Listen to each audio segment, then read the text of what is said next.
also Military Appreciation Night. We do have a hospitality cart down by the scoreboard for veterans and active duty service members. We're getting ready for the coin toss for tonight's playoff contest between Clinton-Massie and Waverly.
From the Armed Forces. But at this time, welcome the Clinton-Massie Band and the Clinton-Massie Cheerleaders.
At this time, we'll have a presentation of our callers, presented and brought to us by the American Legion Post 49.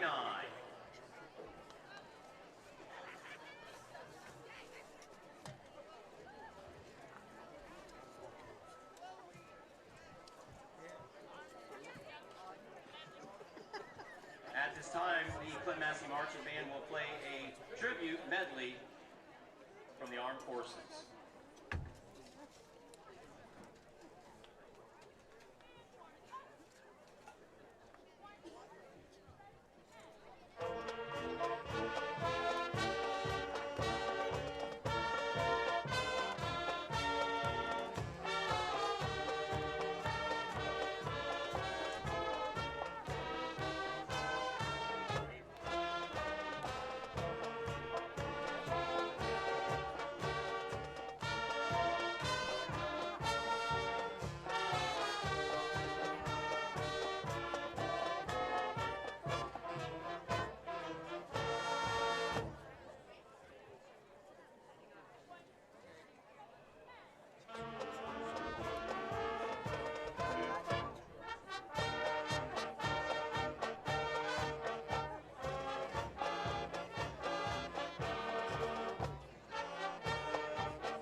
Good evening, ladies and gentlemen. This is Matt Baker along with my friend, my colleague, my broadcast partner, EJ Lamb. Say hi to the people, EJ. Hey, everybody. Good night for football. Good night for football. I think they're going to start the alma mater here as Clinton-Massie Band has the – oh.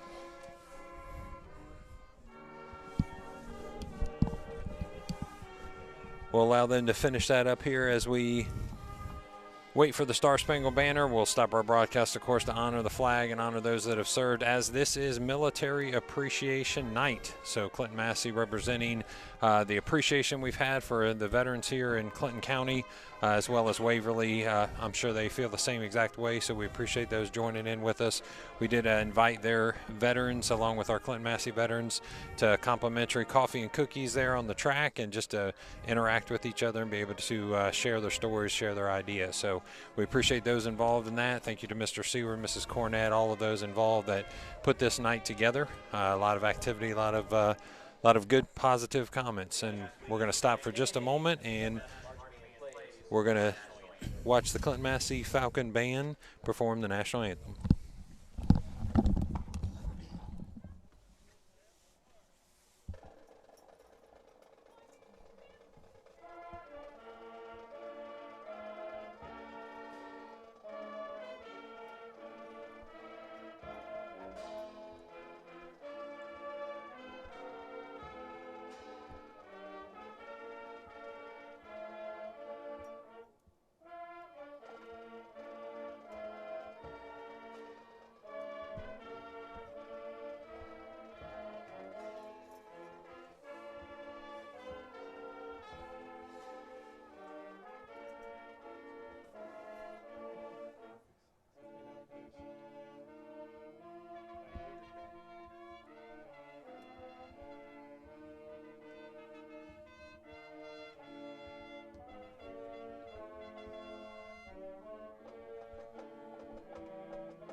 Excellent job by our Clinton-Massie band. Thank you for joining us on Campus Nation. Join us at campusnation.com. Tell a friend, go to YouTube, Campus Nation, and search for Clinton-Massie. Excited to have a great opportunity tonight to show both programs off. Clinton-Massie, well-established playoff perennial powerhouse, and Waverly, absolutely not only up-and-coming, but an established now playoff team. I had a great conversation with their head coach. We'll touch on that in just a minute, but tell us what we're going to look forward to here tonight, EJ. Well, watched a little bit of Waverly last week, and their playoff victory which was a tale of two halves. But you see the same Waverly team that you saw last year that's going to come out. They didn't come out firing all cylinders, but the second half they did, and they never looked back. And so you're going to see a Waverly team that's balanced well on offense, a quarterback who can throw the ball around, and a good running game this year as well. So it's going to be offense versus offense tonight, high-powered offenses. So get your popcorn ready. It's going to be a fun night. Yeah, Waverly won the toss and decided to take the ball. And yeah, tell us what you think about that philosophy. I think the idea is they want to get on top of Clinton-Massie because Clinton-Massie's offense usually isn't set to score from behind. Well, it shows a lot of confidence, actually. Shows a lot like, hey, we're ready, because most times, I don't know about you, Matt, but most coaches defer usually for the second half to get a little momentum going. But that shows a lot of boldness and just confidence that said, we're here. We want to come down. We want to get on this offense and turn up the volume a little bit on these Falcons. So that's kind of a gutsy move. I like it. So you talked about the game last year. Those of you that got to see that on Campus Nation, EJ and I was a pleasure calling that game. Fun game. It was a 31-20 win by Clinton-Massie. It was a field goal with 2.8 seconds left that was made by Trevor McGinnis to give Clinton-Massie the game as time expired. What's interesting is if you look back over that game, I'm going to read some stats to you here real quick. Number of plays, Waverly 62, 61 for Clinton-Massie. Passing yards, all Waverly, 278-0 for Clinton-Massie. Rushing, 129 for rushing yards, 129 for Waverly, 340 for Clinton-Massie. 27 rush attempts to 57, averaging 4.8 for Waverly and 6.0. It was a clean game. There's only 3 penalties for 15 yards for Waverly, 1 penalty for 10 yards for Clinton-Massie. Punting attempts, only punted 4 total times in the game. 2 for Waverly, 2 for Clinton-Massie. One that sticks out here, though, is time of possession. 18 minutes and 34 seconds for Waverly, 29 minutes and 26 seconds, both of them having 22 and 23 first down. So you talk about a back-and-forth contest, something that went to the very, very end. It was a great opportunity to see a high-flying offense, very strong and kind of methodical offense. So the clash of styles definitely is going to show up here again tonight. Yeah, but you know what? As you see that time of possession, even last year, Waverly had more offense. They had more yardage, as you can see. But Clinton-Massie does that. That is kind of their modus operandi. They get in these playoff games. They control the football. They control the clock. And it's a death by 1,000 cuts. They're going to get a 5-yard, 6-yard, 4-yard. Then they'll bust a 20-yard. Then they'll, they're doing that, and they're totally confident in doing that kind of football. And it's going to be a great game tonight. Waverly lost. Credit to them. Lost a few of their starters. We may get to that, but to come back and to play like they're playing right now, kudos to them. Yeah, when you look back last year, Will Futhi was the leading receiver with 7 receptions for 140 yards and 2 touchdowns. Also, Penn Morrison had 6 receptions for 48 yards. Both of those gentlemen returned to the game tonight as seniors. They also had a senior last year, Phoenix Wolf. I remember him. Yeah. I remember him on Good a couple athlete. Oh, my gosh, he was great. 2 things. He was able to average over 20 yards a kickoff return last year, going 4 for 87 yards. And then he ended up at Indiana Wesleyan playing college football along with another player from Waverly, Peyton Shoemaker, also in Indiana Wesleyan. And we knew that on the field last year that he was fast. He could definitely play. They lost him as a senior. They lost their main running threat last year, Jackson Poe, as a senior as well. So Clinton-Massie brings back basically everyone. They did replace a few linemen, but when it comes to the offensive backfield, let's talk a little bit about Carson Hoos, Colton Trampler, who both played in the game last year, but somebody that did not, that'll be with us this year, is Carter Frank. Oh, yeah, Frank was injured last year. So you have a well-balanced, if that's such a thing. We talk about well-balanced offenses in total, but this is a well-balanced backfield. And what I mean for that is you've got your hard, big, thick runner in Colton Trampler. You have your quick, fast runner in Van Hoos, but you have that combination of Carter Frank who can do everything. He's power, he's speed, great running back, great combination of all backs. And so that is, to me, just a well-rounded backfield. And, of course, you can sprinkle in a little Dalen Maple in there. But this is what Massey's going to rely on. It's what they always do. So either you're a great success running the ball, or else these guys load up the box in the playoffs. But this is where the rubber meets the road, kind of second round of the playoffs. It starts getting real gritty out there, and so it's going to be a good matchup tonight. And I think it's going to – I think we talked earlier. I think it's going to come down to stops. Who can make the stops? Absolutely. So Carson Van Hoos last year had 21 attempts with 162 yards, averaging over 7 yards a carry. Cody Zantini carried the ball 10 times. Colton Trample had 15 carries. So let me speak on that real quick, because Zantini, if you look at his average like last week, Zantini can run the ball. Absolutely. Zantini can find a seam and run for 30, 40, and does it with a lot of speed. So just you add him to the equation in the backfield, and it's a potent running attack. Yeah, I remember one of our calls from last week. He actually pulled away from two of the faster defenders for Dayton Northridge, which the victory last week against Dayton Northridge. Congrats to them for making it through or into the first round of the playoffs. Obviously, like you said, the Valley View team that was took an 18-0 lead into halftime against Waverly, wasn't able to hold on, and that was kind of their modus operandi for the rest of the year. They had 6 losses where they went into the fourth quarter with the victory, and Valley View just couldn't hold on. So, talking to the coach, great young man, Chris Crabtree, has the pleasure of having a son on the team, and I know that's a special moment for him. We'll probably talk more about that later. Cool. He's in his 26th year of coaching, has junior high experience, varsity assistant experience, and then 9 years in his current role. What's neat is that he actually was able to play for and then coach under Coach Bolin, which we had that same example last week in Northridge. So you see these coaching trees, these second-generation coaching trees being kind of flowered out now through the high school ranks. I know Clinton-Massie's had some people move on to other head coaching. Scott Roth, which is our current defensive coordinator, was at one time a head coach up north. And then Scott Killen, obviously over at Wilmington for years, is the branches off of this coaching tree. Oh, yeah, absolutely. Good coaching begets good coaching. Right. And that works in the NFL. That works in college. You talk about Saban. And that works on the high school level. You get a program that is a perennial powerhouse like a Massey or Waverly having some good years, or Valley View even for that. It'll beget good coaching, and you see that same methodology of discipline. Like I said about Massey, they do the right thing. They do the little things right. Open field tackling. They block well. We always look at the big running backs, but great line. And that's through good coaching that doesn't let them take a play off and makes them to be aggressive and to do the little things right. Yeah, Coach mentioned that specifically. When I asked him what are the strengths of the opposing team, what do you see in Massey that you like, he said fundamentally sound football. Always. They take advantage of your mistakes. And they do what they do well. And they don't apologize for it. They do it. They run the ball. They control the clock. That's what they're going to do. And if you look back over a few years, you see that every single year. And even next year, as Clinton-Massie comes onto the field right now, as you're going to look back next year, and they're going to lose a lot of these senior running backs, but they're still going to do all the little things right. They're going to block. So they're always going to be in the hunt every year with coaching like that. Yeah, we don't rebuild, we reload, right? So I know that we've mentioned it numerous times on the broadcast, Coach McSurley will go all the way down to 3rd grade.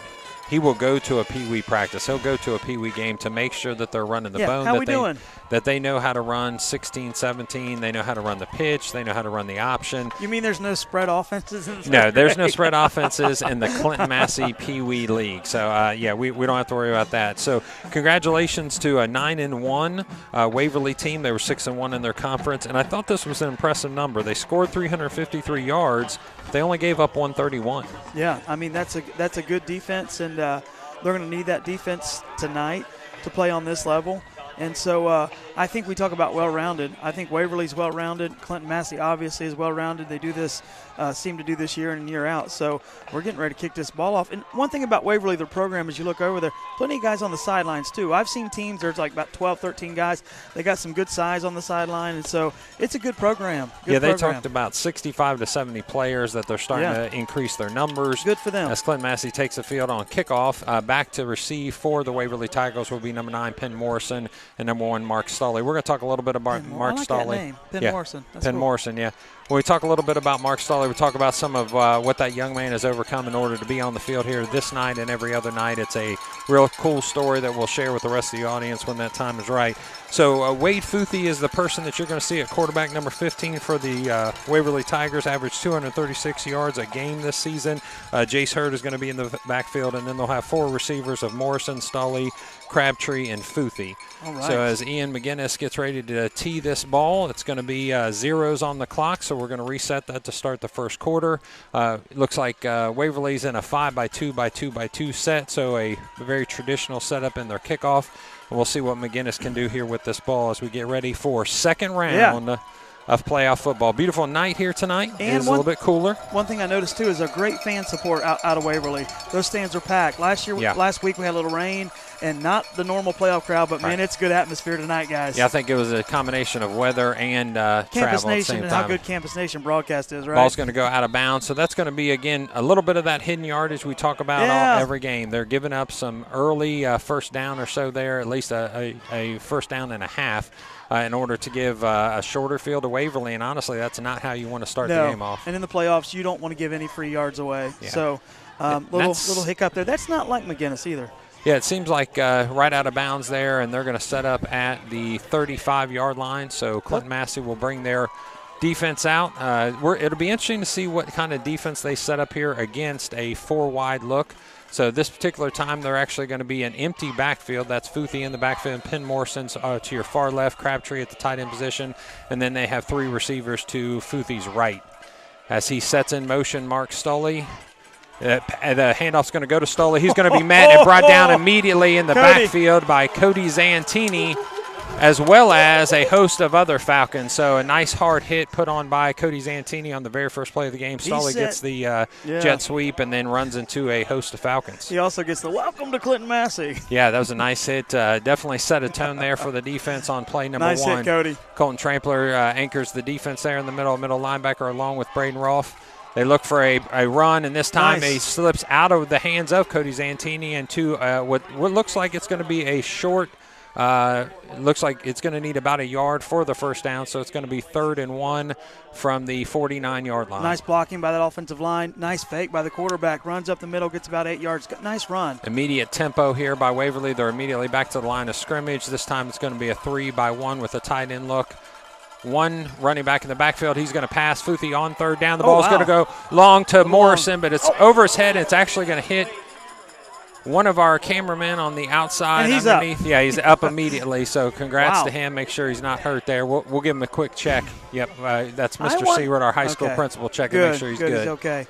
I was kind of questioning the 3rd and 1, especially going deep on a pass after an 8-yard run, but I think they're going for it. They're going to go on 4th down, and they feel confident that they can get 1 yard. So in the backfield again, Futhi calls the signals immediately to the line of scrimmage. The snap, the handoff to Hurd, and he's going to get the first down, but he is pulled back. It depends on where he spots it. It looks like he's going to have forward progress, and they're going to move the chains immediately. So it did look like he was able to establish the ball past the line of scrimmage and then past the yard marker for the first down. So it's going to be a new set of downs right at the 50-yard line. He got just what he needed, and then of course they hit him, and he barely got that yard, but he got it. So now here they're rolling. Yep. Little confidence. Tempo again, 2-by-2 set, single running back in the backfield.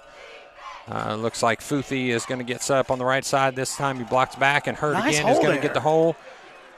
That left side of that offensive line is setting up some great holes there. Well, let me tell you who that's anchored by. That's Brock Adams at 6'2", 305. I'd run behind 6'2", 305 all day long. And then next to him is – that number 54? That is. And that's Jace Jenowitz, I'm sorry. So pass this time by Futhi. He sets up, ball's out, and it's going to be on the ground there. So he does take a hit and goes down in the process. A little bit of pressure on him. Leighton Bell was there. I'm kind of under the mindset if it's not broke, don't fix it. You're chomping up 8 yards of carry, and then you go back to the pass. But, hey, he's keeping this balance, and Waverly looks good on this opening drive. Absolutely. So they're already moving the ball. I've already had a successful change of downs. They're at 3rd down and almost 3 at this point. Setting up in the backfield. The ball goes to Hurd, but he's going to be swallowed up immediately. It's going to be 4th down and 3 as well, so no gain on that play. I see you big play, Gabe, coming out of there. I also see who's at 53 for Massey. And it looks like Cody Zantini's been in the mix on a lot of these tackles. I wonder as the Waverly coaches start to look at that, he is a free safety type, so are they going to try to take advantage with some play action then go over the top? So looks like it's going to be 4th down and almost 3 from the 47-yard line. Look at Cody calling the plays out on defense. He's pointing to those guys. Yeah. Ball goes this time to the quarterback. He's met immediately and brought down. That's going to be a turnover on downs by Clinton-Massie. Wow, nice play, Massie. That's a nice stick right there by Clinton-Massie's defense. Cody Zantini comes up just a little bit gingerly. You see him holding his left hand close to his thigh there. That's a concern. He's holding it right now, and yeah, little ginger with that left hand. Yeah, it looks like we're going to have to take he's going to trot back on the field, so Keegan Lamb brings the play along with Cody Zantini. This is his senior year. He's ready to roll. Yeah, offense is going to set up here at the 46-yard line. So Clinton-Massie did stop the ball just after a 1-yard gain, and they're able to take over on down. So Keegan Lamb is your receiver to the right. It is a wishbone backfield. Cody Zantini gets the snap and immediately goes to Carson Van Hoos. He gets through the first line. He's able to gain about 4 yards on the play. He'll be stopped right before the 50-yard line where Clinton-Massie will set up with 2nd, and it looks like 7. What's interesting is to see Cody Zantini and how pumped up he is, leading this team as that emotional leader on offense and defense, getting the team pumped up, making some big plays on defense.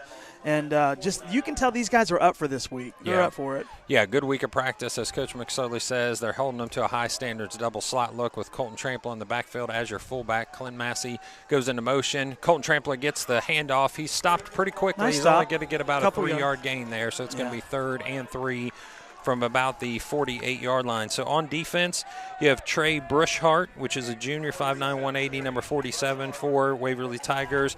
Braylon Robinson is a freshman, 5'9", 205. Last week against Valley View, he had 9 tackles. That's why I started. 9 tackles. That's why you start as a freshman. Braylon Robertson. JT Barnett, senior, is going to be against Valley View, had 12 tackles. He's 6 foot 195. Trying to get outside his Carter Frank, nice. and he's going to be brought down. No, he's going to be short on the play. They're actually going to call him down at the 45-yard line. It looked like he was going to be able to get the first down, but the defense by Waverly is able to bring him down right at the last minute. We got a yard. I don't think we're punting here. I think you're confident enough in this offensive line that you can get a yard.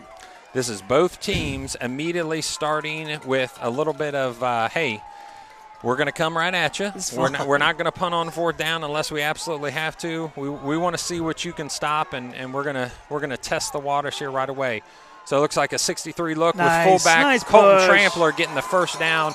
That was a quick snap. Was it going anywhere else? Nah, I'd say we're pretty confident it was going to Colton Trampler. But the quick snap, I think, was a benefit as well. Looked like he went on set there rather than the long count. Got him off guard. Nice push by the offensive line. And Colton's going to do what Colton's going to do. Colton's going to do what Colton's going to do. We said last week that running the ball in the first quarter is fun for Colton, but running the ball in the fourth quarter is more fun for Colton. It's no different. He's just as intense and as powerful in the fourth. Cody Zantini calls a signal from the line. This time he's going to run the option. He gives it to Colton Trampler, and he's going to be stood up after about a 3-yard gain. He's going to be brought back, and it's going to be set up at the 38-yard line for Clinton-Massie. Yeah, nice gang tackling by Waverly there. One thing you're noticing is you don't see the big chunk 8- and 10-yard runs yet. Now, I'm sure they're going to come from Massie, but Waverly's up for this. Their defense is swarming. They look a lot like Massie's defense, and they're up for this challenge tonight. Absolutely. They're excited to play here. They have a revenge mindset. It's not something that I'm sure drives them and motivates them every single day, but the coach did say that, they came here last year. They felt like they had a really good team. They felt confident, and they came up a little short, and that's set in their crawl just a little bit over the last few months or so. Pitch goes to Carson Van Hoos. He's able to find an opening. He's at the 35-30, makes a cut outside, now to the 20, takes on a defender, gets down to the 15-yard line with a strong run by Carson Van Hoos, led by Garrett Vance and Lane Scholes as your offensive line blockers. Getting out there, and there's your 24-yard chunk play right there for Van Hoos, and he does what he does, and that's speed around the end. Looks like they're going to go a little bit higher tempo for Clinton-Massie and get right back to the line of scrimmage. They're in a wishbone look with double tight. That's Dawson Conley and Lex Russell at your tight end positions. Colton Zantini goes underneath center. He gives the ball to Carter Frank. He's met immediately and driven back by 2 yards by the defenders, both number 19 and 12. For 19 is Sam Painter, a 6'3", 235 junior.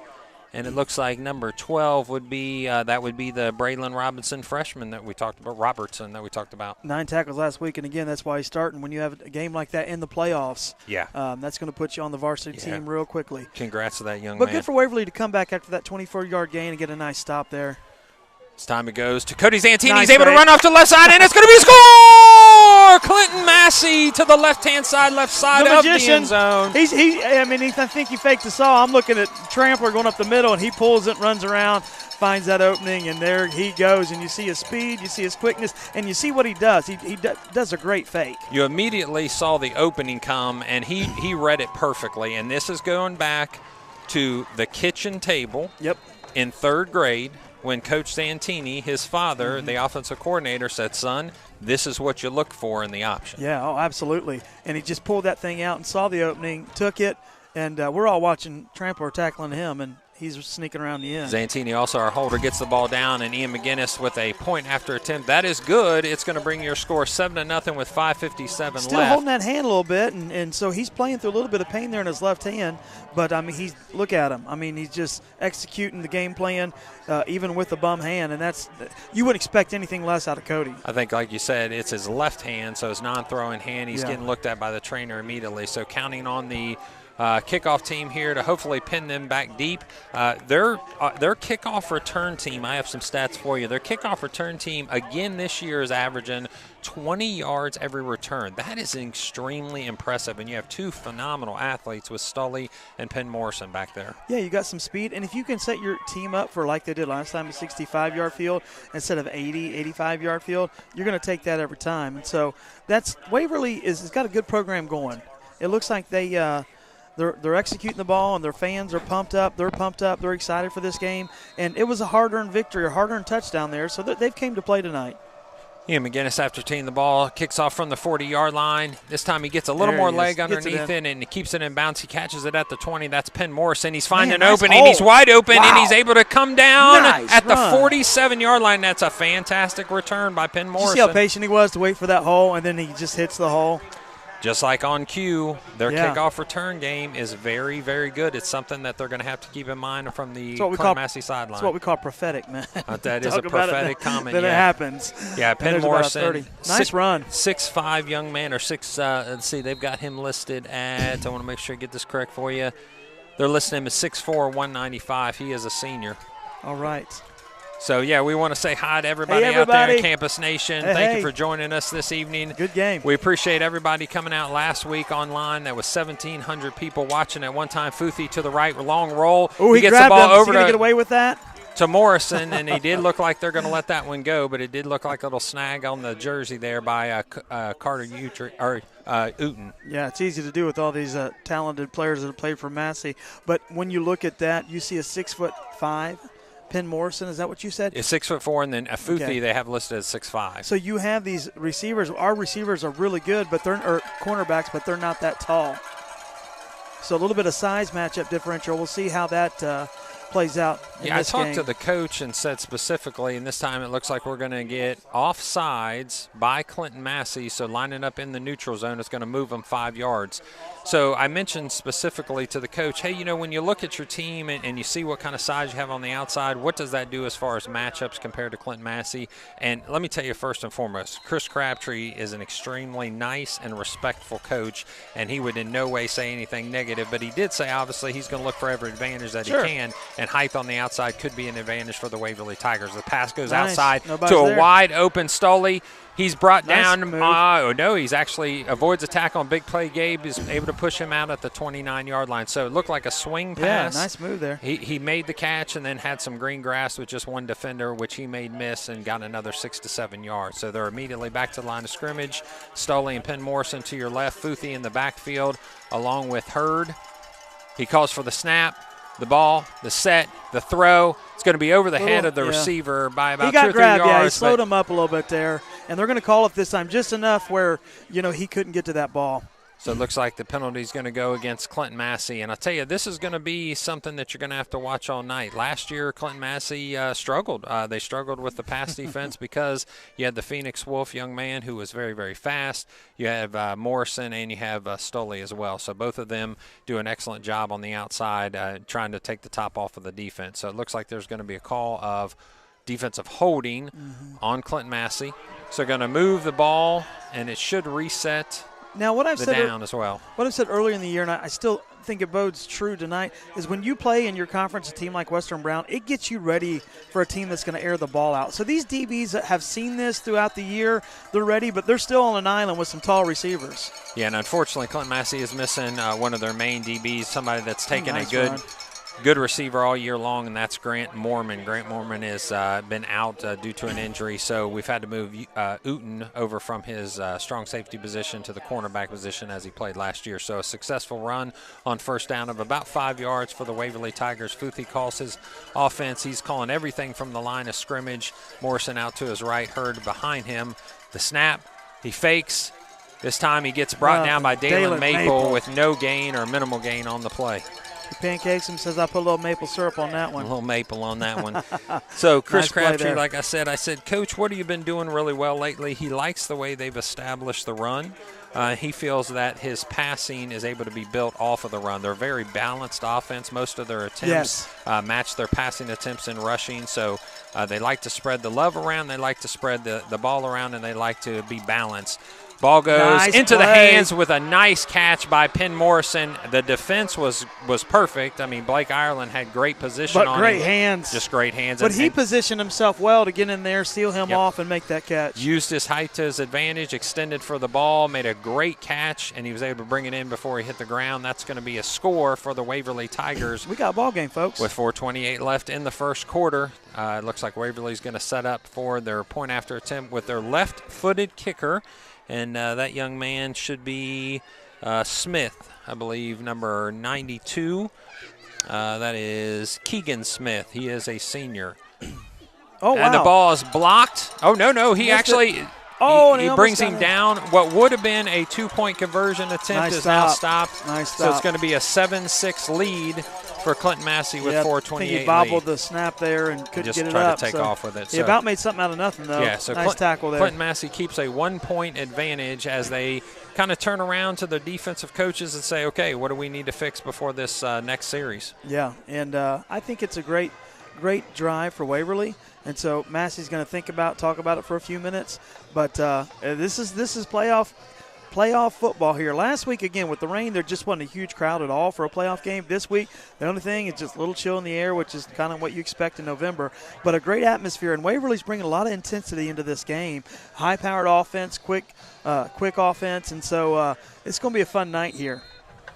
So the Waverly Tigers will tee the ball up at the 40-yard line in order to kick off. The return game for Clinton-Massie has been good all year long. So that's Carson Van Hoos, and it looks like Carter Frank will be in the backfield as well. So another thing to kind of keep an eye on, not only have you seen Cody Zantini holding his wrist, but there's been a few injuries this week. I've been having talked to the coaching staff. There's been a couple players that they've had to keep an eye on or even keep out of practice for a day or so to make sure that they be ready for the game tonight. So we're going to look at that on both sides of the ball. But, injuries may play a role. I believe turnovers always they play a role. And having that clean game of penalties, which already it looks like the advantage so far for the penalties, would actually go to Waverly as we've had a couple calls on Clinton-Massie already. One on kick, one on a defensive holding. Smith the kick. Kicks it low along the ground. The ball bounces to Carson Van Hoos. He gets the ball. He's at the 15. He makes one man miss at the 20. He goes outside. He's going to have to get past and will not be able to get past Mark Stoley. Great defensive play there by Stoley on the kickoff. And nice kick coverage. Not only can they return the ball, but, man, they cover well. Great coverage. Good ability there by the special teams to make a play and pin Massey back. And Mark Stoley, as we talked about before, is battling cystic fibrosis. Oh, wow. Takes lots of medicine. The coach described him as an overcomer. Absolutely. Said if he could just mimic him about 3 or 4 times and patent him, he would do it. Has to take breathing treatment sometimes before the game just to be able to make the game. So congrats to that young man being an overcomer. Colton Trampler takes Nice on the haul. first defender, is able to bring the ball across the 30-yard line to almost the 31. So those are the kind of stories you root for no matter what team you're on, Yep, no matter absolutely. who you are on the fan side of things. Yeah, because these are a bunch of 16, 17-year-old boys that are out here just playing their hearts out, and what an inspirational story. Yeah, to watch that young man playing both sides of the ball and special teams going against those health concerns that they have. Congrats to him, and congrats to the Waverly Tigers for, I'm sure, supporting him in those needs. So this time, Clinton-Massie sets up, receiver to the left. Ball goes to Carter Frank. He's able to find a hole. He breaks loose. He's able to stay on his feet down to the 40-yard line, so that's going to be a first down on a second down run, which brings the ball to rest at the 40, going left to right on your TV screen for Clinton-Massie. Yeah, offensive line blowing some nice holes open there. And, you know, they were chunking off a few 2 or 3 yarders, but now it looks like that offensive line's just blowing it up. And you blow it up for these running backs, and they're going to take advantage of it. 3:35 left on the first quarter clock there. If those of you that want to send us a shout-out, let us know where you're listening from. That number is going to be 937-303-8069. Again, 937-303-8069. And we'll get to those shout-outs here at the end of the first quarter. So Carson Van Hoos gets a ball handed to him this time off the right side of the offensive line, and it's going to be a 3-yard gain, almost 4-yard on first down. And you see a nice push there. Again, what this offensive line does is pushes. Now your question becomes this: how soon can you wear out that defensive line for Waverly? You know, because that's what Massie does. And if they can continue this drive and eat up the rest of this clock in this quarter, you're going to start to see them wear that defense down. And so that question you ask, how many guys are going both ways? A few of the specialty players there are. Yeah, the Waverly's main both-way players are all on the outside, the DBs and the running backs and the receivers. Colton Trample with another opening. He takes on a defender. He's able to get a first down run at the 46 of Waverly. This time is where he'll be stopped. But on the offense and defensive line, they don't have a lot of two-way guys. It does look like Logan Long goes both ways for him, and then Wyatt Crabtree plays like a tight end or an H-back position along with a defensive end position. But other than that, it's mainly on the outsides that they have a couple guys going both ways. So I don't think fatigue, I don't think wearing down, which is usually the mode that the Clinton-Massie likes to prescribe to, is not going to be an issue for tonight. They're liking that middle tonight too. It's opening up for 4, 5, 6 yards of carry, so they're just going to keep riding that horse while it's there. We've talked many times that if you don't stop the fullback, Coach McSurley is just fine. Because get ready, it to him. He's just setting it up the middle. Yeah, Colton Trampler does have 81 attempts for 603 yards and 7 touchdowns. So out of the fullback position, that's pretty impressive as a yearly stat. So Clinton-Massie with Blake Irelan bringing in that play. He'll set up to the right along the 40. And then we'll have 3 in the backfield, 1 tight end to the left. This time it's a jump by Waverly. You're going to get him. Looks like offsides by Waverly, and that's going to bring the ball as a second, and it looks like about a 1 yard. Yeah, and there you talk about that free yardage in a playoff game like this. You don't want to give that away. Trying to even up the penalties just a little bit. So Clinton-Massie gets the ball now, 2nd and 1 from the 37-yard line this time. So they'll set up as they bring the play in, this time from the sideline. Setting up will be Cody Zantini and his offense, with Carter Uten bringing the play in here in just a moment. So Coach Crabtree did want to let us know that on his offensive side of the ball, Wade and Will Futhi are twins. Oh, wow. So the quarterback and one of the receivers, Wade and Will Futhi, are twins, and that's, again, a neat opportunity to be able to play with your brother. We talked about the Tramplers having that opportunity. Carson Van Hoos makes a man miss. He's going to be off to the races. Left side, 10, 5, touchdown, Van Hoos. On the loose. On the loose, Van Hoos with a nice 37-yard run there. So another big chunk play turns into a touchdown by Carson Van Hoos. Made one guy miss, broke to the left. That cut and that move, he's able to get back to accelerated speed there within just a few steps and outruns the defense. Very nice. And there you see that big strike ability of the Clinton-Massie Falcons.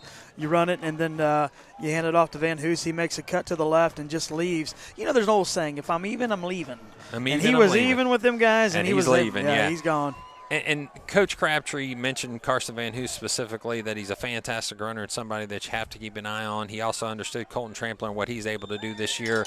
Carter Frank obviously didn't play in the game last year because of injury, so that was a kind of somewhat of an unknown this year for the coach to deal with, but he's seen a lot of film and respects his running ability as well. So Clinton-Massie is going to set up with a 14-6 lead as they get ready to kick off from the 40-yard line. Now, I want to say something that Coach shared with me. He has a saying on his roster sheet. It says, steer the ship. Steer the ship. So here's what I'm thinking. Right now, he's over there talking to his guys. He said, guys, it's not even out of the first quarter. We have a minute left. It's 14-6. There's a ton of game left. There's absolutely nothing wrong. We're just going to continue to steer the ship. That's just it. continue That's to steer it. the ship, kind of row the boat mentality. It's only one touchdown difference. Yeah, you're still in this game. Yeah, he talks about when the going gets rough, when things are going to happen, you're going to have penalties, you're going to have turnovers. You got to continue to keep believing and fighting forward. And that's good because you can tell Waverly's not intimidated by this environment. Not at all. They're pretty intense. Their fans are in it. They've come out to play. They're playing well on special teams. They're playing well on offense. They need to get some stops, but they are not intimidated by the environment they're in. The coach has mentioned to me that he now has a standard of expectation that the playoffs are the minimum. Yeah. We're getting to the playoffs, and I respect that because I'll be honest with that. you, a handful of years ago, we didn't know about Waverly. Mm-hmm. Coming out of Pike County, we didn't know about them, and now we do because of that expectation. And he credits that, much like Dan McSorley does, to a strong weightlifting program. Believes strongly in weightlifting. The ball's going to bounce this time. Penn Morrison's going to get it again. He waits for his block, just like you said. This time he's met by a few Falcons that are going to bring him down at the 30-yard line. So a little different approach this time. Yeah, was trying to be patient, but the hole never really opened up. But as we seen last drive, it's going to open up on those kickoffs. So, hey, you take it at the 30. That's still not bad. But this team is a well-coached team. They're patient. They follow their blocks. They remind you of Massie and the fact that they do the little things right. Yes. And they got a good, fundamentally sound. If it's me, I'm running behind that 6'3", 300-pounder left side there and see if I can't chunk off some more running plays here. Yeah, he's a big boy, that's for sure. So motion by the Waverly Tigers brings a 2-by-2 look. It comes across. The pass goes to Stoley. Nice. He's able to get another 7 or 8 yards past the line of scrimmage, so it's going to bring back a 2nd and 2. So a nice little bubble screen. They're right back up to the line of scrimmage. He's quick. And getting the ball in your playmaker's hands out there, these guys got athletes, and they got a quarterback who can get them the ball. Swiss Army knife, they'll call him, I'm sure. That's Stoley, So it's number the quarterback, and it's who's his brother, number one? Number six. Number 6, Futhi. They This were time twins. a long pass, but he's able to be brought down almost in the backfield. Now he's brought down, and the ball pops loose. Get the ball. But he's going to call it down. Okay, so they're going to call him down. They were able to get the ball loose, but they're going to call him down by contact. So that's going to be 3rd and 3 now for the Waverly Tigers. So hey, they held possession. Yeah, exciting Look moment at them. They're there. getting ready to start again. And like, Morrison we're not just stopping to talk about it. He just gets to the line of scrimmage. The ball snapped. This time they're going to run the counter tray over, and that's going to be met in the backfield by, looks like, Braden Rolfe that Good time. play, Braden. We got a little extracurricular activity going on, some flags on the field. Yeah, it looks like, and there's a couple claps by Clinton-Massie, but it looks like that might go against Clinton-Massie. One of the Clinton-Massie players is kind of shaking their head. Yeah, I want to there. give a big shout out to Braden Rolfe there. Nice open field tackle, wraps him up. Good tackling there. Yeah, I mentioned to Braden Rolfe, I saw him during the week, and I said, hey, looking for the broadcast, I saw your stats. They've really increased dramatically in the last 6 weeks. You've been doing a great job. Personal foul penalty is going to go against Waverly, actually. Okay. So a personal foul penalty goes against the Tigers. They're going to move the ball back, and Coach is definitely going to decide to punt this ball this time.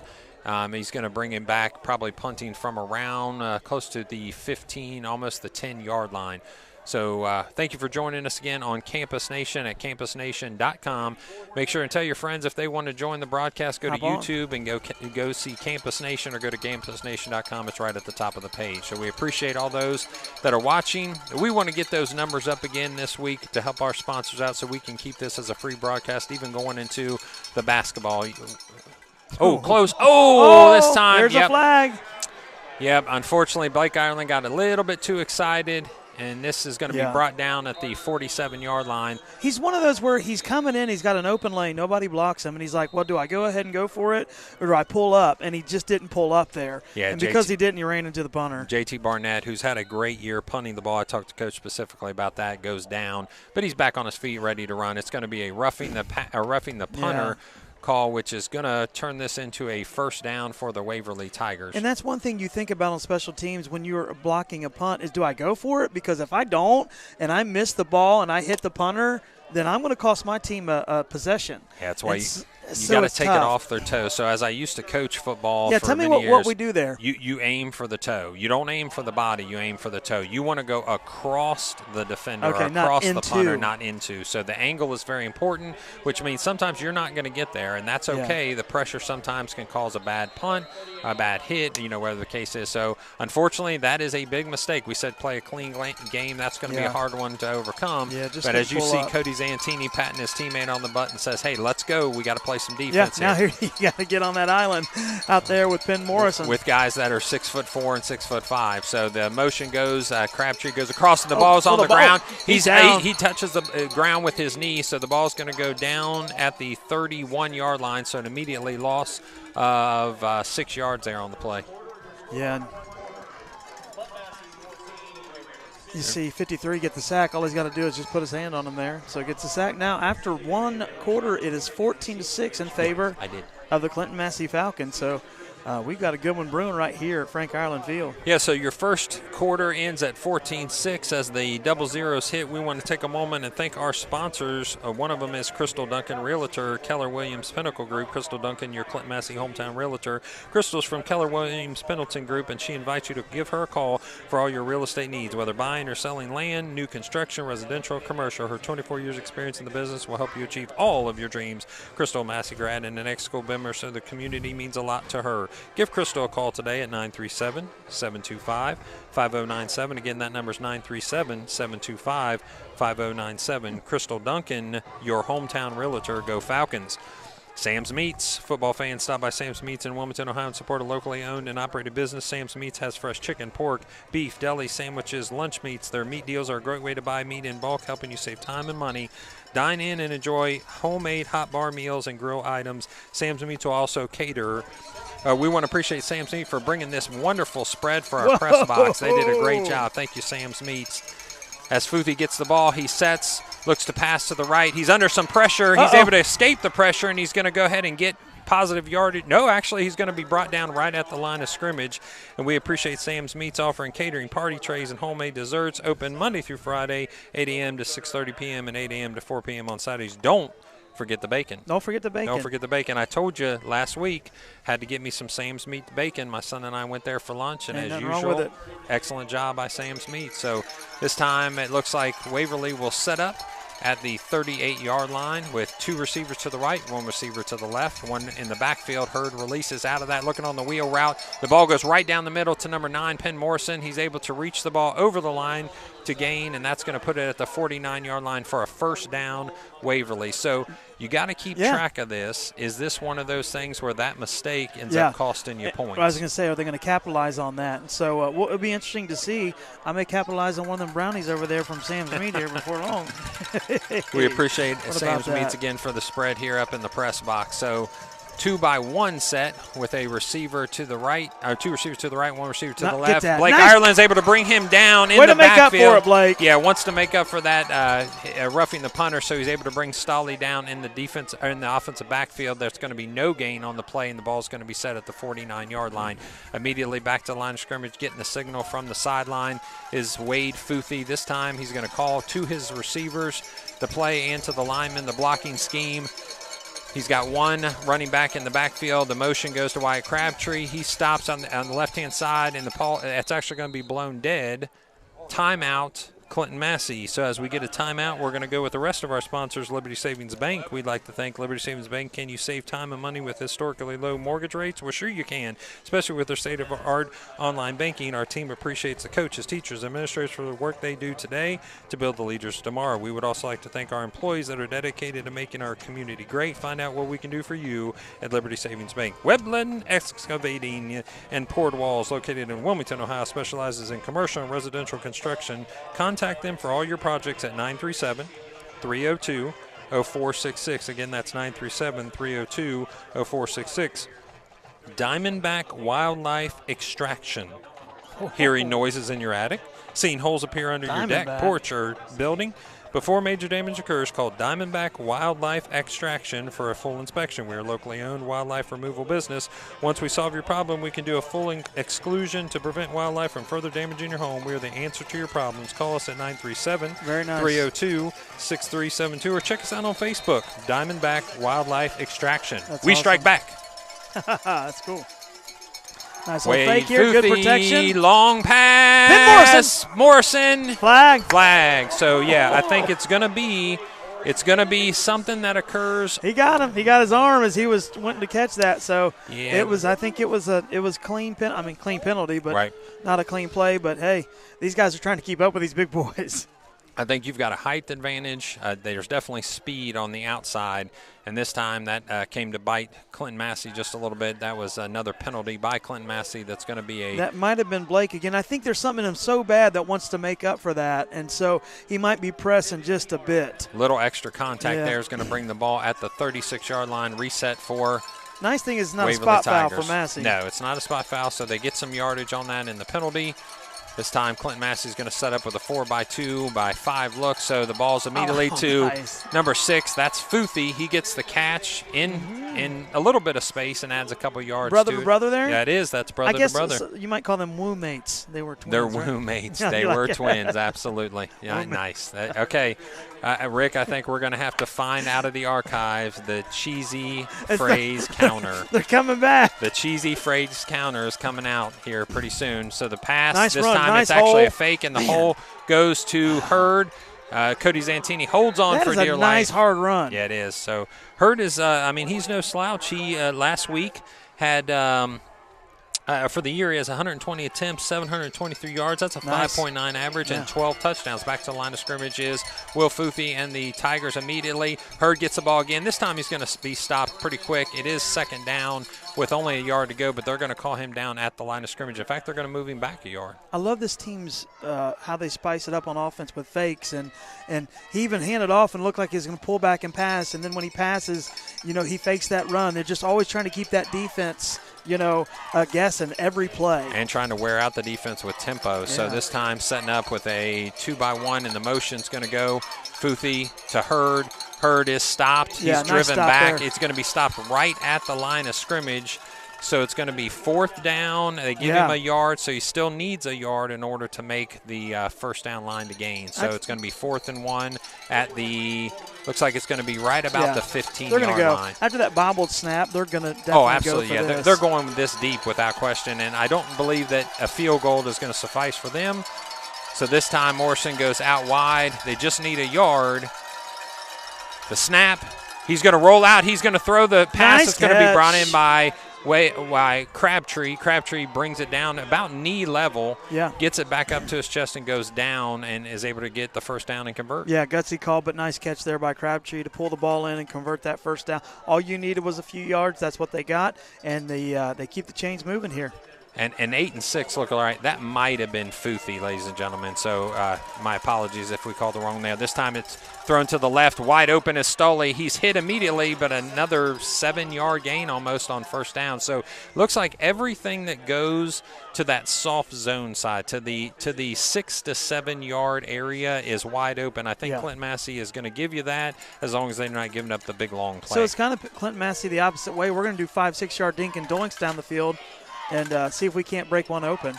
So Foofy feels the pressure. He's going to be brought down low, so he'll actually get up.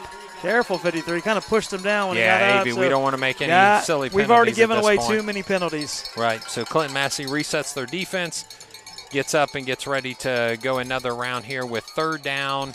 He actually loses about 3 on the play, so it's going to be back to 3rd and 7 from about the 10-yard line for the Waverly Tigers. 3 receivers to the right, 1 to the left. Foofy looks to the right, but then immediately to the left with the jailbreak screen. He's going to bring him down with about a yard to still need before he gets to the first down marker. This is great play calling. Here comes on that jailbreak screen. They see here comes the defenders, and he just finds that little spot opened up there in the middle. Yeah, he didn't even wait for his blockers at that point. He just took it and went. So the speed is definitely an issue with Waverly Tigers. But again, they're only getting 2 or 3 yards a pop.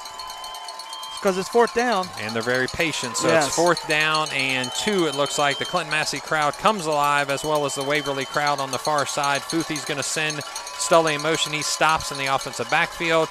2 running backs. He's going to fake it. The pass is going to go to, and he catches and is able to walk. Oh, no, he actually gets it. It goes out of bounds. Oh, my gosh, ladies and gentlemen. He tried to just push the ball over the line. Ladies and gentlemen, that's a lesson. You can't start it playing when you get to that end zone, because he kind of was rubbing it in, but I think that defensive player knocked it out. And whose ball? I cannot believe what I just saw. Let me replay that in your right now. What happened was the catch was made. He bobbled it. He caught it. He turned around. He thought the defender was going. Yeah, he thought the defender was going to stop. He kind of just reached the ball over the line, and before the ball got there, the defender popped it out of his hand, and the reception or the recovery was by Clinton-Massie. Now.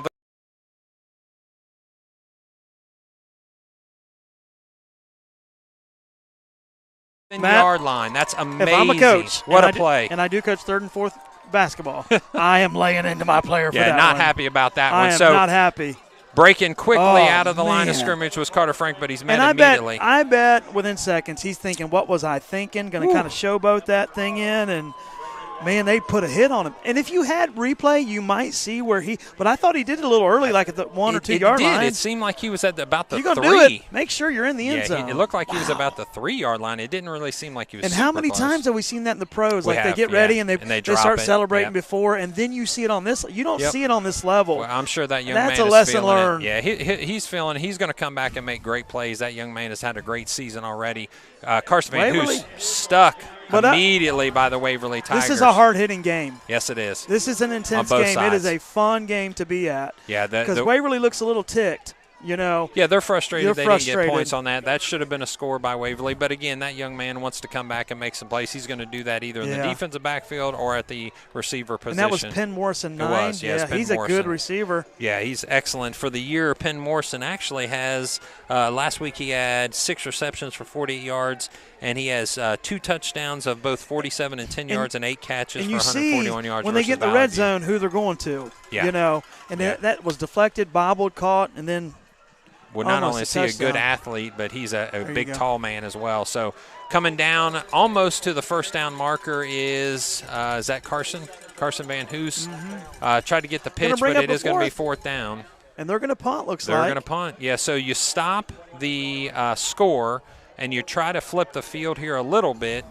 You're still going to have to get a good punt off in order to get the ball out of Morrison's hand. If I'm Clinton-Massie, I am not kicking to him.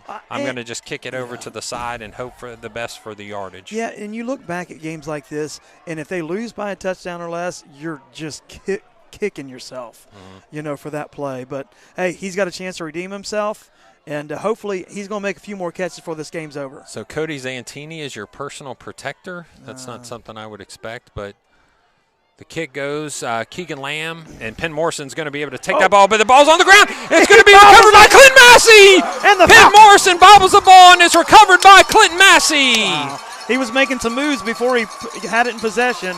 And for him, he drops it again, and boy, it's just piling on. And I think it's in his head just a little bit. He's got to get out of his head because he's a great player. Absolutely, he's wonderful player. And from what the coach says, wonderful young man. He's not only a good player on offense, he's a great player on defense as well. He actually has, I believe, 6 interceptions for the year. We'll check. Yeah, he has 6 interceptions for the year, which is leading the league. So he's going to come back and make plays on defense. But I will say, when you talk about a clean game, there's a mistake made by Clinton-Massie. There's been a couple made by the Waverly Tigers at this point. So back to the offensive side for Clinton-Massie with a big gain there, now at the 42-yard line. The snap, the give to Colton Trampler. He weaves his way in and out of traffic, makes a nice 9-yard run, almost a first down on the first down run. So we're able to bring our offensive lineman back up into the line of scrimmage there in just a second. Looked like there was a tiny bit of extracurricular going on the backside of that, but we get Keegan Lamb bringing the play in with just needing about a half yard to gain in order to get the first down. So not only have you flipped the field, but you've kept the ball. And you can see Cody Zantini saying, just everybody calm down, everybody relax, let's do what we do, let's get a score before halftime. Sometimes it gets a little more intense and you want it to be in. You make some plays and you make some mistakes that you don't want to make when you're in that intense atmosphere. So you got to execute the game plan. There it is. Nice run. That's going to be a first down run. Immediately caught this time. Garrett Vance and number 13 are getting into it a little bit. Yeah, we got to stop on both sides. That's number 12, actually. And I believe that's the freshman. Yep, that's Braylon Robinson. So I think the refs and Cody Zantini's telling his guys, just calm down. We need to make sure and get this play in and try to score before halftime. And that's good for Cody because Cody can get intense too. And he can carry this team emotionally, but it's good for your leader to say, hey, guys, we got to execute. Let's get the ball in the end zone before half and get a lead on these guys, a good lead on these fellas. Yep. Man, I hate that for Waverly, these 2 mistakes, because we still have a tight game. It's a good game. Cody Zantini under center. Ball snaps to Colton Trampler. Great run, dragging 2 defenders with him down to the 15-yard line. And this time it looks like we're about to get a little bit of extracurricular conversation going between Garrett Vance and another player. We've got to make sure both teams, both sides of the ball, need to make sure we're playing a clean game, and that goes for our side and for the Waverly side. So I'm sure the coaches will tell them that after they see these things going on the sides there of these plays. Gentlemen, let's not give any free yardage away at this point. Either team at this point. So Clinton-Massie with 3:18 left, 14-6 is your score, with Clinton-Massie having the lead, is going to have the first down on the 15-yard line going into the north end zone, setting up in a wishbone look with a tight end to the left, 1 receiver to the right. Cody Zantini wanting to eat up a little more time, looks at that back judge, and now he holds the ball up or holds his hand up. The snap goes to Carson Van Hoos. One person misses, but he's met and taken down at the 8-yard line, so a successful run on first down. Clinton-Massie just doing what they do, grind. Yeah, with 2 minutes left in the half, 2:43, they're okay to even take another play or two as long as they punch it in at the end and take the time. Because Waverly can move. With that spread offense, they can get down the field. And Waverly's thinking, hey, we need to get the ball back. Yeah, Cody's playing smart football Absolutely. right here. I guarantee you that the coaches did not have to tell him to do that. Yeah. He did it on his own. He said, I know what I need to do. I need to make sure I'm taking every single second off this clock, so I'm going to wait till he puts his hand up. Yeah, and that's senior leadership. Younger quarterbacks are just executing. Let's execute, but he's looking at the time, the scoreboard, everything he's taking into account. Snap goes to Colton. He's met immediately. But he's able to churn and get down another couple yards. So even though he was down, looks like. I tell you, that young man is just a beast. And that keeps the clock going. That keeps it going. Cameraman Corey, real quick, how's that chili? Is it good? Is it good stuff? Oh, it's great. It's we great appreciate stuff. Sam's Meats and the chili being brought up here. So what a great run by Colton Trampler. He was met immediately. But he just turned those legs, those big tree trunk legs we talked about before, and was able to actually push the ball enough to get a first down. So it's going to be first and goal from the 5-yard line. Clinton-Massie will set up wishbone, tight end left, single receiver to the right. Nothing's going to change about the way they're getting down here. They're just going to finish this off like they always do. Hopefully here in just with about 2 minutes, 1:36 left in the first quarter, Cody Zantini gets ready to go under center. The hand goes up. The snap to Carson Van Hoos. He makes one person miss. He goes outside, and it's a touchdown, Clinton-Massie. Yes, as you've seen, it wasn't open in the middle. He bounces it, and he's got the speed to get in easily. That's a cave-down block by the right side of the line, leaving a nice open hole, and he bounces to the outside with the score. The Van Hoos is loose. How about that juice? I've been saying that. We've been saying that for a few years. This senior running backs have been running for a while, and I'm telling you what, you're seeing them do their thing tonight. You see the speed of Van Hoos to bounce it out, get in the end zone, no problem. Yeah, Carson Van Hoos actually got some time all the way back in his freshman year. Yes, he did. Definitely was a part of the sophomore campaign, junior campaign, and doing a great job as a senior. It's another touchdown for him. He's already got one in the game. So the snap, the hold, the kick, it's up. And it's good. Yeah. 21-6 is your score with just over a minute 22 actually in the first quarter. So great job by Clinton-Massie capitalizing on the turnover. Absolutely. And they take it down, and you're giving Waverly about a minute 22, so that's enough time for them to work with to get some points on the board. So good for them. People, I want to say this. People look at Carson Van Hoosen, you look at a running back that's so good that could easily get 2,000 yards. The reason he doesn't is because you got a stable of running backs, and to help him share that load is Carter Frank, Colton Trampler. And so this is a running back, folks, that could get 2,000 yards, and he's averaging 9.9 yards, 10 yards a carry.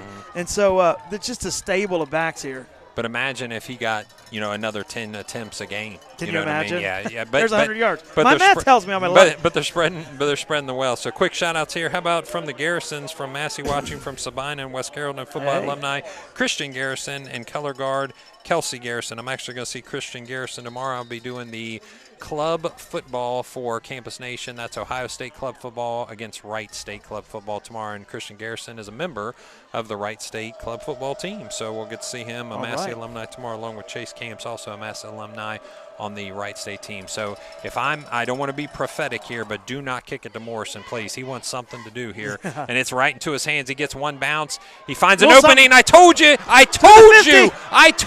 That's exactly what he wanted to do, and it's going to be a touchdown by Penn Morrison. He had something to prove. I said, don't kick it to Penn Morrison.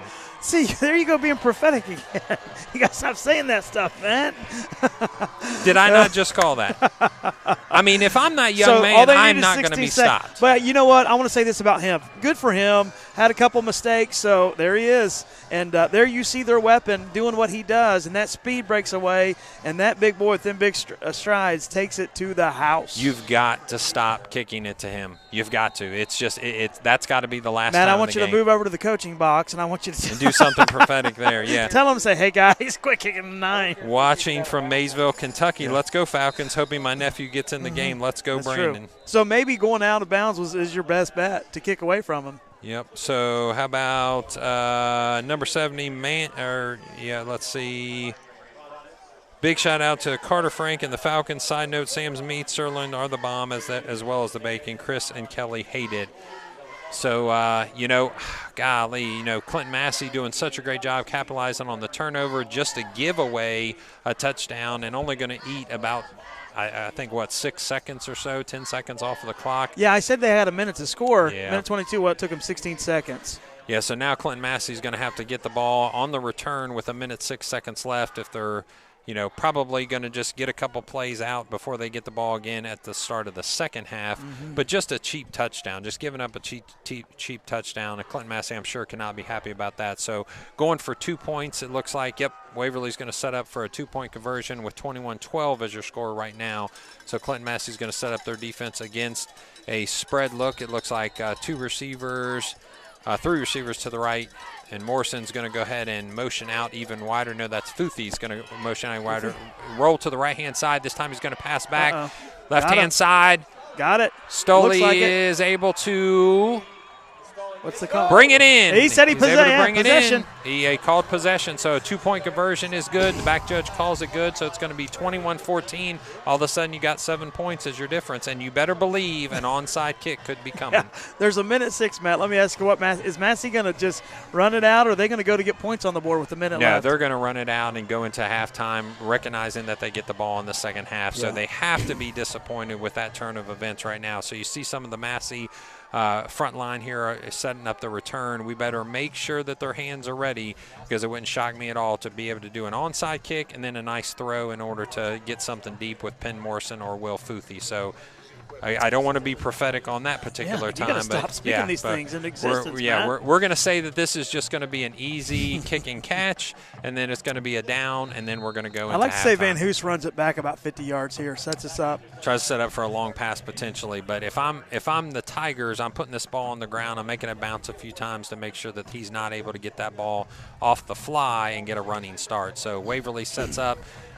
things, surprisingly started going their way with a kickoff return for a touchdown after a couple mistakes made by Penn Morrison, but he gets that kind of back into the good side of things by that kickoff return for a touchdown. It's been a game of momentum, and we get the ball back after the run in the end zone, get the ball knocked out, we score on that, then they get the momentum back by taking the ball back. Smith tees it up at the 40. He does kick it away. He keeps it on the ground.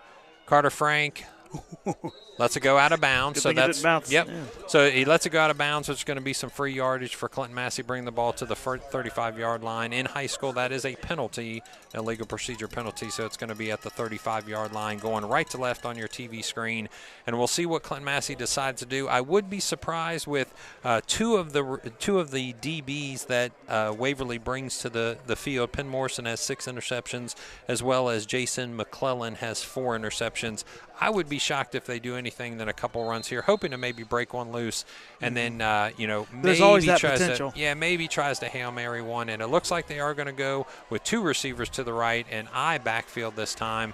Carson Van Hoot's going to dot that I. This time it's going to be a reverse, but it's going to go. Nice. It's going to go to Carter Frank on the outside. He's going to go out of bounds. Yeah, could have called it because he just kept that tackle going, but the momentum may have carried him out. Yeah, momentum took him out of bounds, but Carter Frank is able to go out of bounds and stop the clock, which there is 59 seconds left on the clock with 21-14 your score. A successful kickoff return, if you just joined us, by Waverly with a 2-point conversion that was also successful, has turned this into a 7-point game after 2 mistakes by Waverly gave the ball back to Massie, even after a roughing the penalty gave them a first down again and kept their drive alive. So with 59 seconds, you have a wishbone backfield. Blake Irelan is to the receiver to the right. The ball goes snapped. The pitch. Colton Trampler. Interference. Oh, there's got to be a flag. But they're not. He didn't see it. They're not going to call that. I don't think there was an official that saw it. We had a really good view of that. Yeah, it did look like Colton Trampler was being held in the back on that one, but I don't think they saw that. If they had saw it, they would have. Didn't get the call on that one. So everybody's going to just take a big deep breath on both sidelines, and then we're going to get back to play. Sounds like we're booing. Yeah. Yeah, it seems like Clinton-Massie was frustrated at that one. So Carter Frank got the pitch, then he was able to send the ball to Colton that idea. Trampler. Yeah. I like that idea. It was a good idea, especially when he was working his way over to the sideline there. So and McSorley's telling the referee, you missed that one, buddy. Yeah, he's not happy about that one. So while we've got just a moment, we want to make sure and mention that, as always, thank you for tuning in. Stay tuned to update for all of our broadcasts, upcoming and archive. Make sure to like Campus Nation Facebook page and subscribe to our YouTube channel. Campus Nation will be traveling to Fairborn tomorrow to broadcast the final regular season contest between the Ohio State and Wright State University Club football. Tune in on campusnation.com at 12:45 to catch all the action. Due to so much success, Campus Nation will continue to feature the Ohio State Club athletics in our broadcast lineup. If you're looking to gain exposure and engagement for your business, becoming a sponsor with Campus Nation is a great opportunity to do so. Contact Rick Phillips, our man. Yes. The myth. The legend. Rick Phillips. Rick, I'm thinking about starting a business just so I can advertise. And I'm trying to think. Leaf blowing. Somebody told me today rich people don't like to blow their leaves. So if you want Ethan Lamb's leaf blowing company. Leaf blowing, go to leafblowing.com. So 937-527-6674. Again, 937-527-6674. Or leave a message on the Campus Nation Facebook page for more information. So thank you, Rick Phillips, and our friends at Campus Nation for their great production, as they always do and have been doing for years here for Clinton-Massie football, basketball, pretty much anything in Clinton County. They're doing a great job. So Carson Van Hoos gets the ball on a pitch outside. This time he stops, he cuts. There's going to be a holding penalty, it looks like, on the far sideline. And that's going to be all the way on the outside of the numbers. It looks like we're going to have that one come back. So if I'm Clinton-Massie at this point, I'm thinking maybe a couple downs and get out of here and move on to the second half. So if and that's the difference in coaching philosophy. I think with 44 seconds, I may chuck it a couple times downfield. See if I can at least get a field goal going into half. But, I mean, you got the ball, but we'll see what this penalty does here and where it puts them. Yeah, the Waverly Tigers it's a holding. Would probably call timeout if they were able to just kneel it a couple times. So they're going to have to run a couple plays here. So a hold goes against Clinton-Massie. That's going to bring the ball back to about the 43-yard line with only 44 seconds left in the second quarter. So we'll be going into halftime right now with a score of 21-14. We'll see what Clinton-Massie decides to set up to do as Keegan Lamb brings in the play to Cody Zantini. Yeah, it's now it's second and long, something to think about here. Do you want to run the clock out?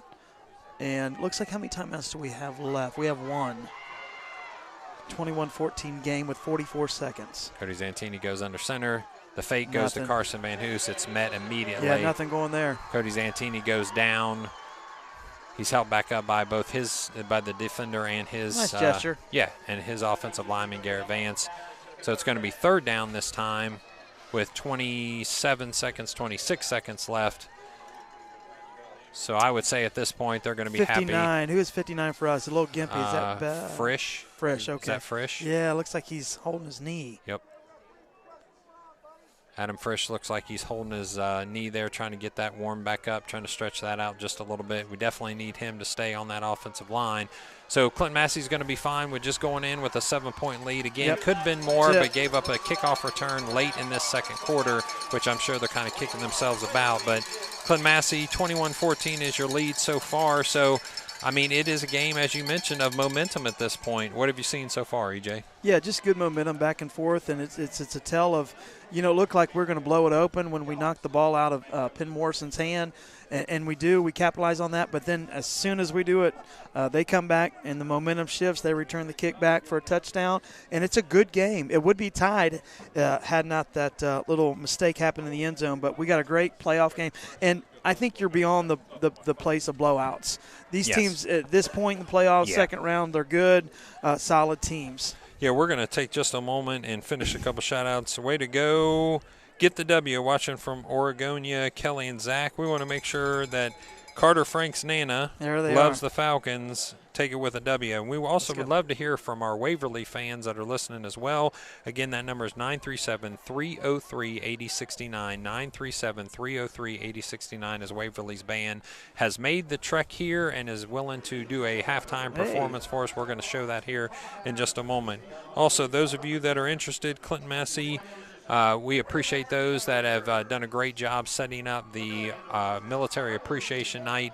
It's been a great opportunity to show our appreciation for our veterans. As I said last week's broadcast, if you like your freedom, think a veteran. We've definitely seen that already this year. Absolutely. And this particular game and the setup that Mr. Seaver, Mrs. Cornett, and the high school administration has done, we appreciate that action. So we're going to take a break and pause for just a moment and allow the Waverly band to take the field, and immediately following the Clinton-Massie band, we'll see you in just a few.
Next, in concert formation, the Marching Tigers rock to the beat of the #1 song from May of 1973. From his album, They Only Come Out at Night, listen to Edgar Winter's most famous hit, Frankenstein.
Next, the Marching Tigers close their Halloween halftime playing this megastar's 7th top 10 single from the Billboard charts. With this hit specially arranged for the Tiger Band by University of Dayton alumni Bill DeVellin and Steve Lummer, the band plays the featured hit from the Halloween-themed video by Michael Jackson, Thriller.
Waverly Band and its directors. Hope you enjoyed tonight's show.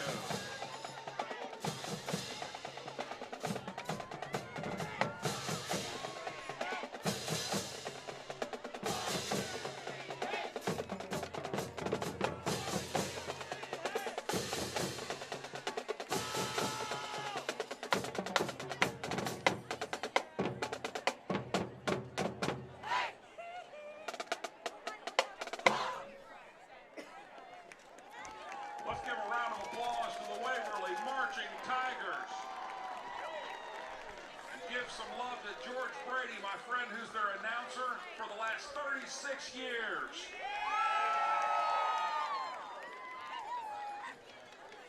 The Clinton-Massie Marching Band is led onto the field tonight by Senior Field Commander Sarah Norton, who is celebrating her birthday today. Let's all give Sarah some applause and wish her a great one.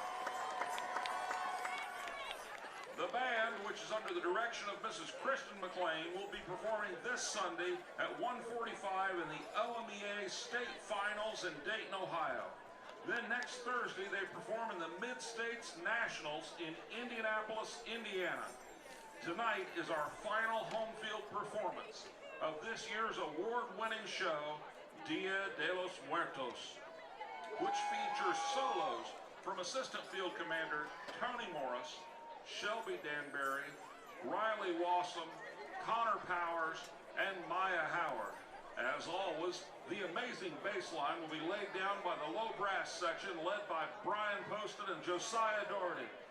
Please welcome the 2021 Marching Falcons!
marching falcon. Folks, our color guard regularly brings home the trophy for best auxiliary at competitions.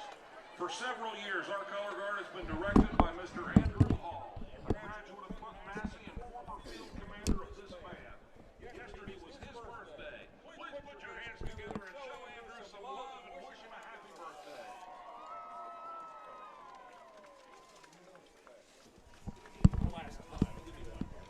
All right, welcome back to the broadcast, ladies and gentlemen. Thank you to both bands. Excellent job by both Waverly and Clinton-Massie. And on the birthday notes, you might have heard from Clinton-Massie's band announcer, Judge Doherty, that Andrew Hall, our color guard director, as well as our field commander, Sarah Norton's birthday. It's also Tammy Battaglia's birthday. We want to send a special shout-out to her and appreciate her tuning into the broadcast, and thank you for her support of Clinton-Massie football.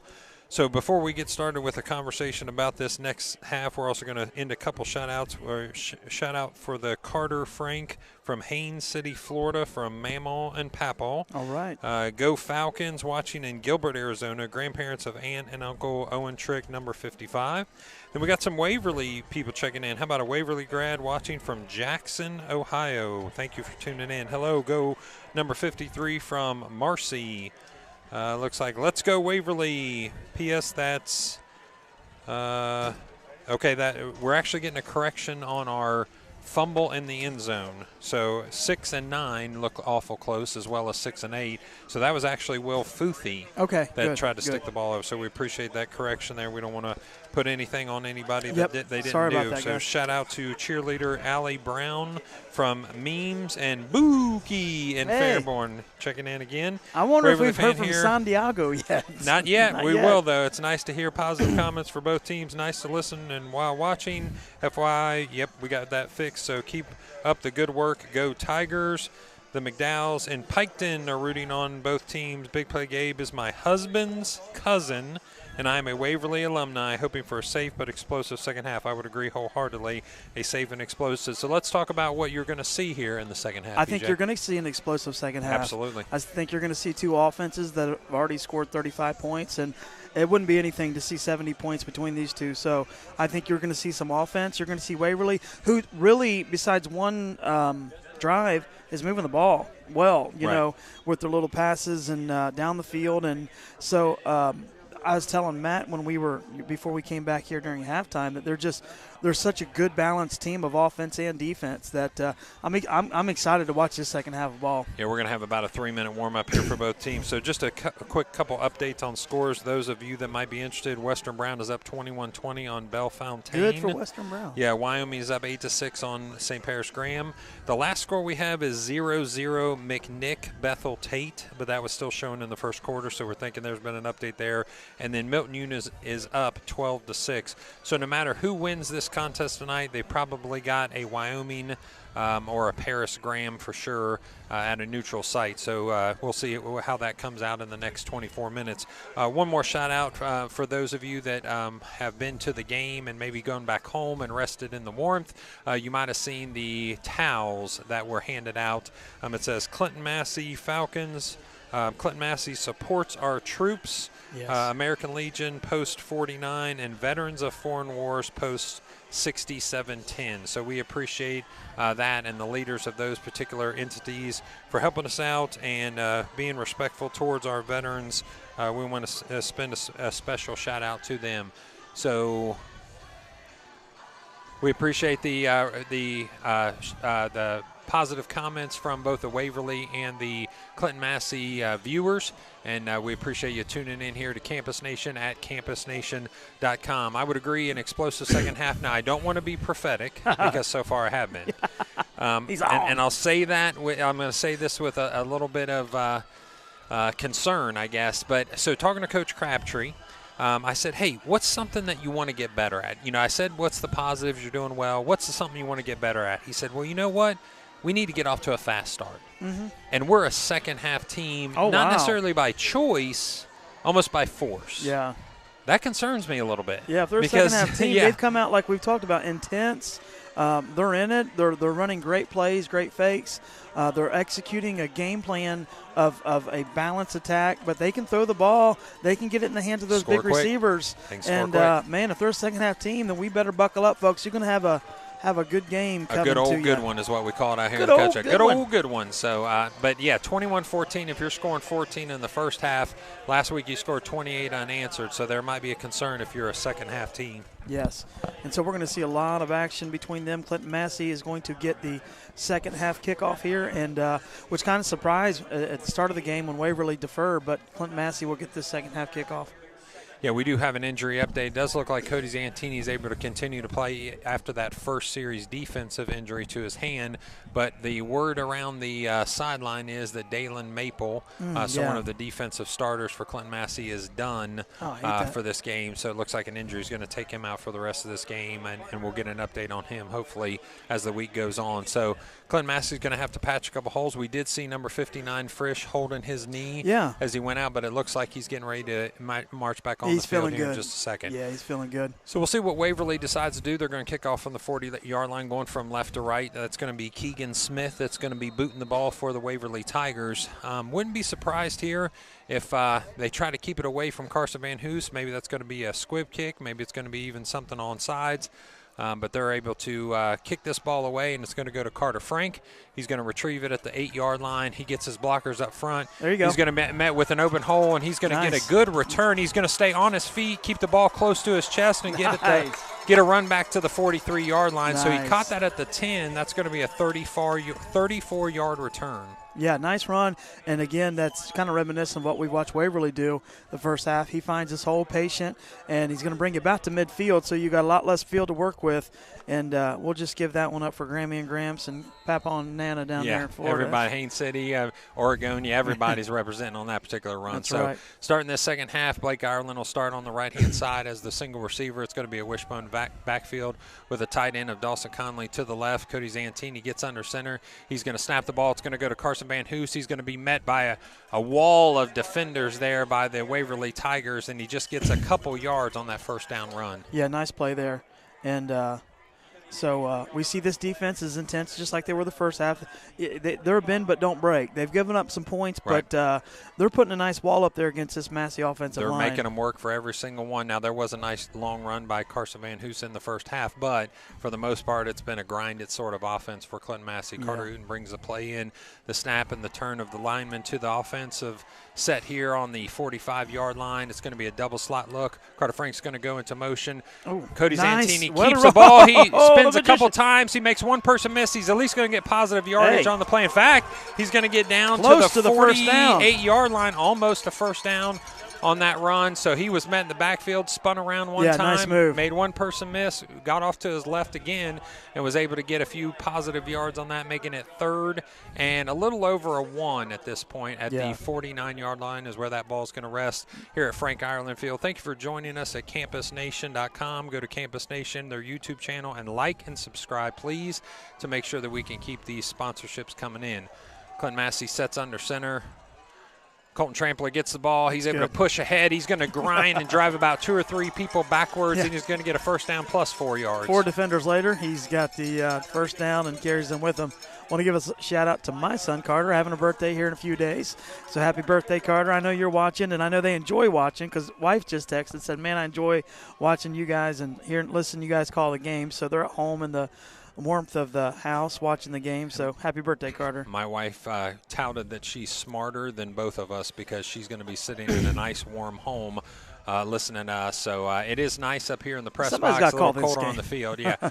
So this time again, a Colton Trampoline breaks free. He's able to stiff arm, and he's going to go to the 25, the 20, the 15, ridden out of bounds by the defender at the 10-yard line. That's Penn Morrison bringing him out of bounds, but a nice run. It's third quarter. He looks every bit as fast as the first. And he looks like Mike Allstott running down the field, giving the stiff arm all the way down. Like, I'm just going to see where you're at so I can stiff arm you a little bit more. But look at that run by Colton. And, again, you just pick your poison with these running backs. I'd say that's a good high school comparison right there. Mike Allstott was definitely a hard runner. Yeah, for the 17, 18-year-olds who don't know, go back to the first Super Bowl they won, Tampa Bay Bucks. Yeah, Beast. Yeah, for sure. Under center goes Cody Zantini. The snap. Nice. This time it goes to Colton Trampler. He's able to get into the end zone. Touchdown, Colton Trampler, and the Clinton-Massie Falcons will put another 6 on the board with 9:52 left in the third quarter. So classic Clinton-Massie. You get a couple nice plays. Cody Zantini makes something out of nothing because he's what? Yeah, the magician, baby. Exactly. So he's able to get the ball to almost the first down. Colton gets the first down, gets another long run, gets the touchdown. Well-deserved for that man to be able to take it into the end zone, and I guarantee he's ready to get right back on defense. Absolutely. Yeah, he's going to take a quick break, get back there and lead that linebacking corps back onto the field. Clinton-Massie this time is going to set up with Cody Zantini as the holder. Ian McGinnis is your kicker. The snap, the kick. To the league. And it's good. Yes, Colton Trampler is the Defensive Player of the Year. He was. So I had the pleasure of seeing nice. the SBAC League Awards last night. So as a superintendent, I was able to go there and represent Clinton-Massie along with the coaching staffs of our football team and our our golf team won both the league. Clinton-Massie won the league in golf and in football. So we were able to see the awards last night, and Colton Trampler did win the Defensive Player of the Year for the SBAC. Well-deserved. Absolutely. He does it on both sides of the ball, brings passion, intensity, and just a great work ethic. Yeah, 55.5 tackles, and we had mentioned last week 7 sacks from the linebacker position. So how amazing is that to have 7 sacks and you're a linebacker? That's awesome. Great player right there. A leader, and that's it. You got a lot of senior leadership on this team. Guys have been playing since they were in third grade. Between Cody and Colton and all these players, running backs, Carter, Frank, these guys, just a lot of senior leadership. As well as the Waverly Tigers, a lot of senior leadership there. They've got Mark Stolley as a captain, Wade Futhi, Wyatt Crabtree as a junior and a leader, and 54 Brock Adams as well. So the kickoff this time, McGinnis do not kick it to Penn Morrison, and they don't. It goes to Stolley. He gets the ball, and it's in the end zone. It's going to be a touchback because it crossed the goal line.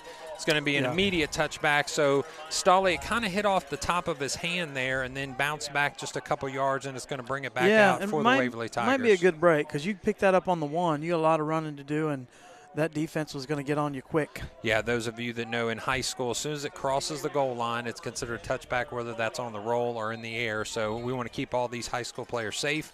So we don't want to have plays like that where you're getting swallowed up at the 1 yard line. So new player in for the defense. It looks like Brandon Updike is going to take the position of what probably Dalen Maple was. Nice run there on first down. It's going to be a 2-yard gain, almost a 3-yard gain. Yeah. And we'll see if that's Hurd, who's been their running back, a constant threat the entire game. Now this is a big time for Waverly. They got to answer, and I think they will. They're going to execute their offense here, and they need to answer and keep this a 1-score game on this drive. Clinton-Massie setting up on defense with that 4-2 look in the front. This time it's going to be a pass back, almost a screen, and he almost catches an interception. Big play. Both Big Play Gabe and Blake Irelan were there.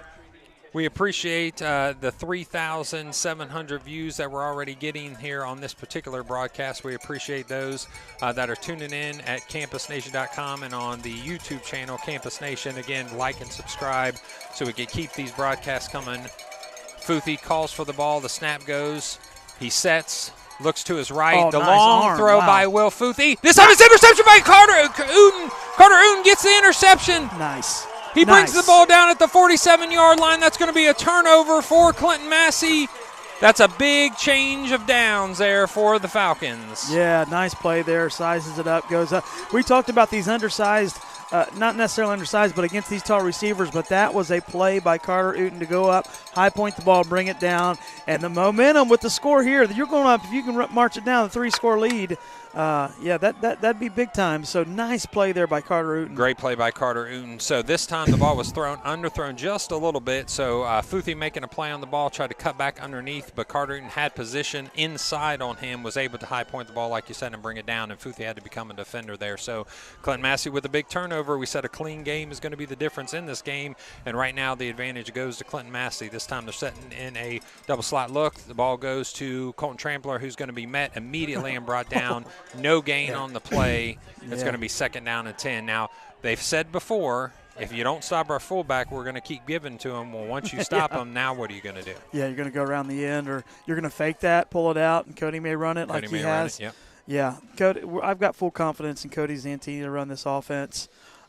He's done it for, 3 years now in a row. Yeah, sophomore, junior, senior year, did have the injury. Lots of experience.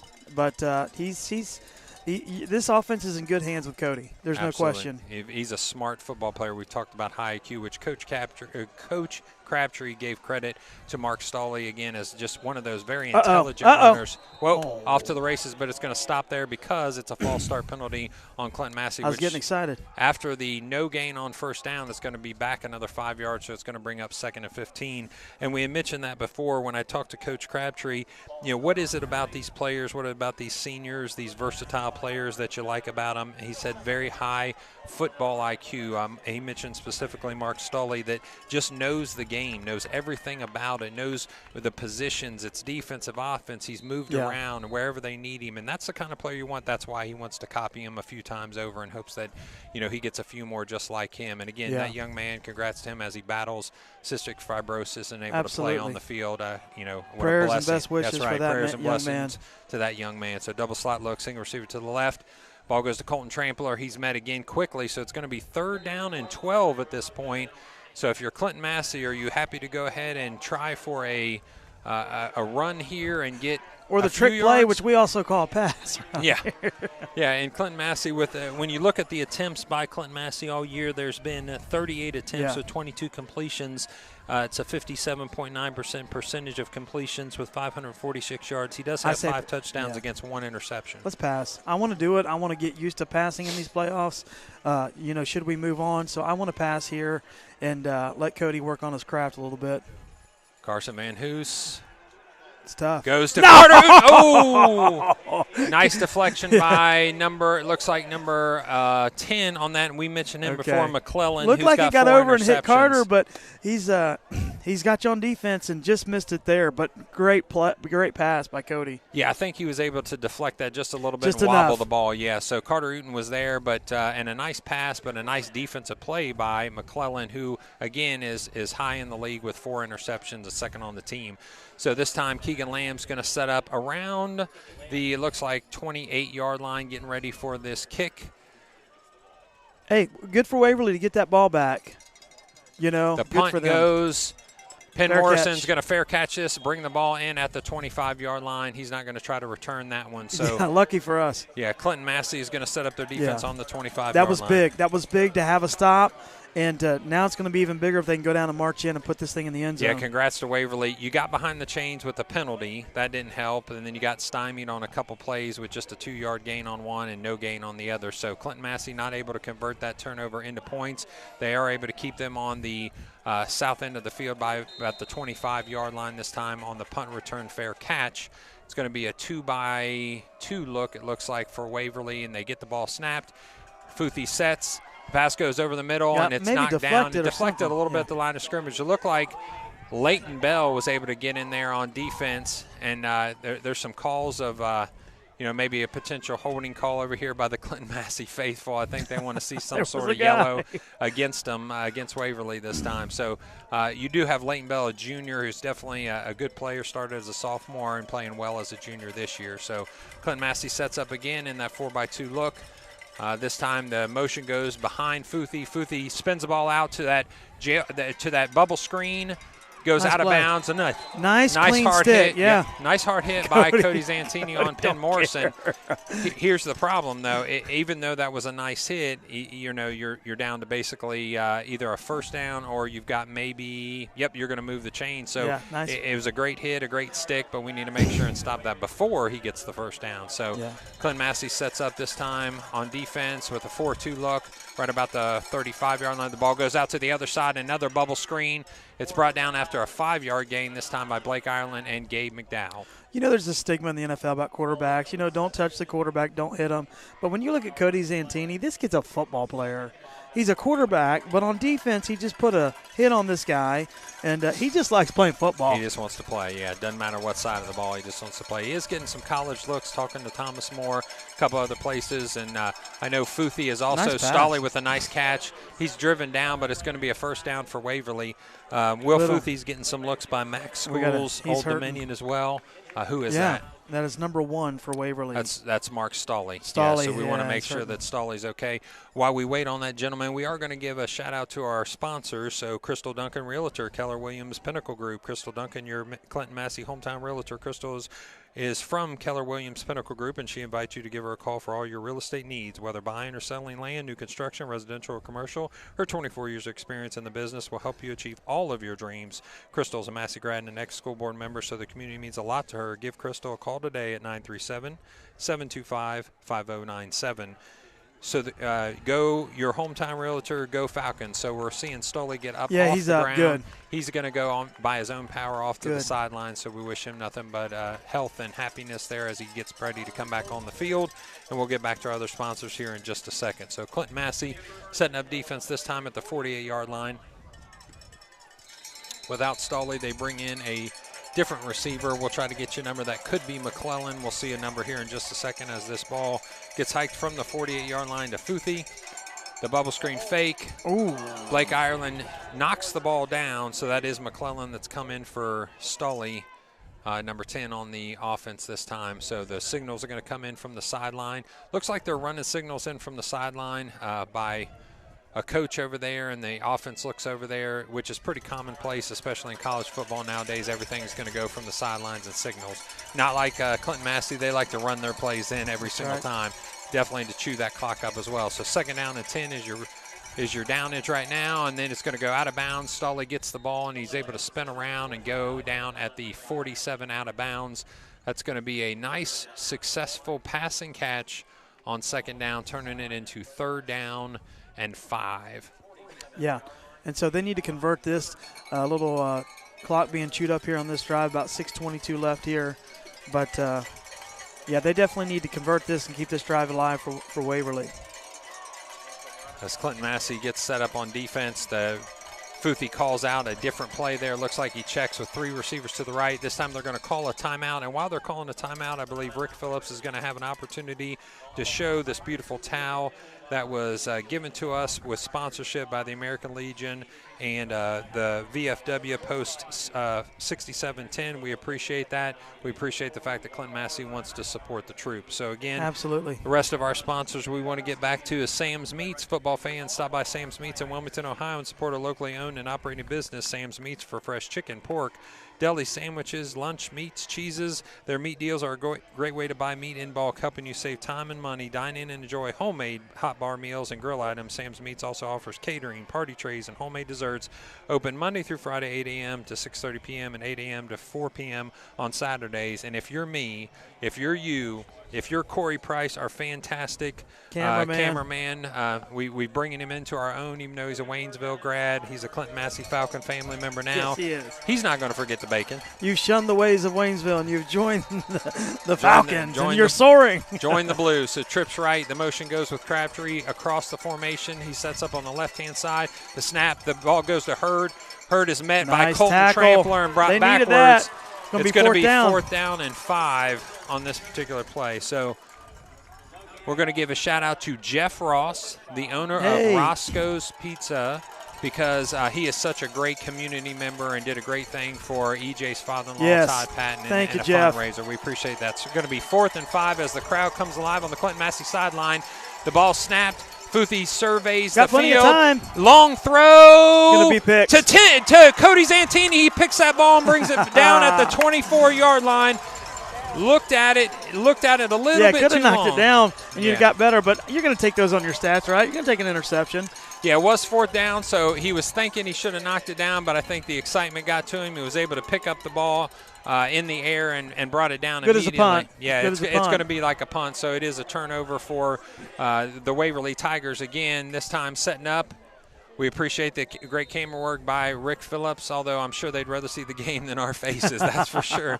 But we appreciate I got a face for radio, is that what they say? Yeah, I don't even think you want to see that much of me. So I want to give a quick shout-out to Jeff Ross from the pizza place there in Waynesville. They raised over $2,000 for my father-in-law, and so big thank you to them and this community. I mean, not just the Massey, Wilmington, but Waynesville, all the surrounding communities, man, just what a work for them to do. Nice run there by Van Hoos. Van Hoos, who's been a little bit quiet. We haven't really called his number too much. It's been kind of a Colton Trampler show in the second half. Also, a quick shout-out, Christmas in the Country. Tell me about that. My wife was Clinton-Massie. asking. Yeah, Yes. it's at Clinton-Massie, November 13th of this year. It's going to be from 10 a.m. to 4 p.m. So come to 2556 Lebanon Road, which is Clinton-Massie Middle School High School, and you'll see Christmas in the Country at Clinton-Massie, November 13th, starting at 10 a.m. We also want to send a couple shout-outs here. Shout out, Let's Go Massey. Shout out from the Carter Franks, from ZZ and Paps. So we appreciate that. Go Falcons ZZ from and senior Paps. cheerleader Isabella Gross's Gmail, calling from Springfield, Ohio. The ball goes to Colton Trampler. He's able to bowl over 2 defenders, getting the first down. It's going to convert that to the 39-yard line. Also a shout out, Grammy and Gramps cheering on the Falcons here at the game. Oh, they're here. Cool. Yeah, take it to the bank, Frank the Tank. That's right. Oh, here we go. You've been waiting for it. You've been calling for it. Hello from San Diego. Matt and Sheila wouldn't miss watching the Fighting Falcons. That's right. Thank you for joining us all the way from San Diego. Christian, shout out. Sending a shout out to Christian Garrison again, and one of the WSU club football players that we'll hopefully get to see tomorrow. And yes, we are announcing that game, including me, tomorrow. So shout out to Hunter Brothers, number 8, number 62, Go Falcons from Mamaw and Papaw.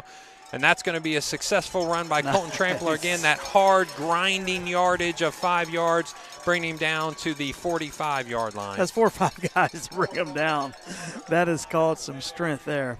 Go Falcons, Kelly, Zach, Riley, Max, and Bridget. Shout out to Big Play Gabe from the Falcons and the Roars in Seattle, Washington. Hey, from the East Coast to the West Coast. Absolutely. Hey, we said it all the time, we're going worldwide. Campus Nation, we're going worldwide, going global. So Clinton-Massie setting up in a wishbone backfield. Keegan Lamb's far out to your right-hand side. Cody Zantini goes under center. The ball is snapped. It goes to Carter Frank. He's able to move the pile to get down to about a 1-yard need for 3rd and 1. Matt, do you ever forget, I mean, you see these kids every day, but watching them from here, you forget these are 16, 17. They look like men out there. Yeah, especially with those pads on, doing the work. And I want to give this credit to Coach Crabtree. We mentioned it earlier in the broadcast. I said to him again this year, as I said to him last year, Coach, what would you credit for the turnaround and success of your program? He said, a commitment to the weight room. Yeah, absolutely. Look at right 54, 73. Those big defensive tackles to stop. You got to have that to stop the run. Guy, that's a run Brock like Adams. this. Brock Adams is 54, number 54, 300 pounds. So Clinton-Massie's able to get the first down, moving the ball right to the 50-yard line. We're going to move those chains. And the compliment that he gave to Clinton-Massie was the same way. You can tell Clinton-Massie is in shape. Yep. They run hard. They work hard. And they're strong. It's a strong group. It's not a 4-month program. It's a 12-month program. Yeah. It's, off season. It's weightlifting. Some of them wrestle. A couple of them play basketball. But they're staying in shape. They're staying in the weight room. And that pays off come week 12, 13 of a season like this. I know Coach Crabtree would say the same thing. He doesn't mind people playing other sports, but you got to get your lift in. Yep. So Carson Van Hoos cuts there's through. He makes one person miss. He's still twisting and going down at the 35-yard line after 3 or 4 twists and a couple missed tackles by the Waverly Tigers. Clinton-Massie's going to set up at first down on the 35. So Carson Van Hoos staying a little quiet, and then all of a sudden punch through the line. He has that ability, and you're going to see that a couple times a game. And you're probably going to see it again before this game's over, but he's got big strike ability with those legs and that speed. Clinton-Massie fans rooting on their Falcons as the Waverly fans are also getting a little quiet over there. Yeah, I think they're hoping and anxious at the time right now to try to get a stop. You need a turnover or something. I don't want to be prophetic, but you need a turnover to stay in this game at this point. So it looks like Cody Zantini calls out the play from the line of scrimmage. We know it's going to Carter Frank, and he's able to drive his legs and move the line of scrimmage just a yard or two. He does get a successful first down run. Little after the whistle. Little bit extracurricular. He kind of puts his hands up, but the refs wave him off, and let's get it back to the line of scrimmage and get him set up there for a second down. Grammy and Gramps aren't going to be happy about that call. Yeah. Number 58 on the play, that's Brandon McQuinn, a defensive lineman, a senior at 5'10", 315, helps plug that hole up along with Brock Adams and Will Futhi. Yeah, so they got to get a stop here, 2nd and long, and they realize there's a minute 52 left here in this third period. So if they're going to make a stop, they got to do it quickly. Looks like Clinton-Massie had called something from the line there. We're going to keep an eye on that and see if there's a particular play that they're setting up there. This time it goes to Cody Zantini, pulls the option. He makes one person miss. He's still on his feet. He goes down at the 12. He's going to slide down to the 10-yard line. So he's able to pull the option from Colton Trampler. They've been reading Colton Trampler and going after him all night with not a lot of success up to this point. Cody Zantini says, nope, I'll take that ball back and let's go for a run. You're just setting it up all night. You're setting up that middle. When you start with the fullback and you pull that thing out, man, what a play. So 73 in the game for the Waverly Tigers. That's Logan Long. They call him Larry. Coach says, I don't even know why. He said that. He's like, well, it's Logan Long. We call him Larry. Couldn't tell you why we did. That's good old Larry over there. That's Larry Long right there for you. Coming back into the game for Waverly Tigers.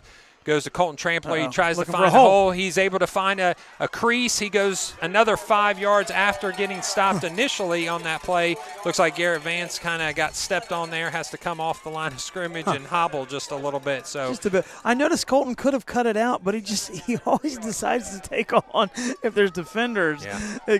It cracks me up because I really wouldn't want to be a DB or a linebacker with him, barreling down. Well, I joked at the SBAC Awards yesterday. I was already seated as him and his parents, who I'm longtime friends with, the Trampler clan, and his older brother Garrett's one of my son's best friends. We get to see him all the time. Colton's a big boy. He's a strong boy. And I said, hey, we moved the tables apart just a little bit so you could make it down the aisle here. And, of course, him and his family laughed. So Clinton-Massie sets up at the 5-yard line, goes to Colton again. He grinds down another 2 or 3 yards, and it's going to go. Yeah, a little hit there on Zantini after the play. It's going to go, looks like at the almost 2-yard line is going to set up. That's going to bring us to the fourth quarter. It's going to bring us to the fourth quarter with just 3 seconds left. We'll see time expire, and you see the hands go up.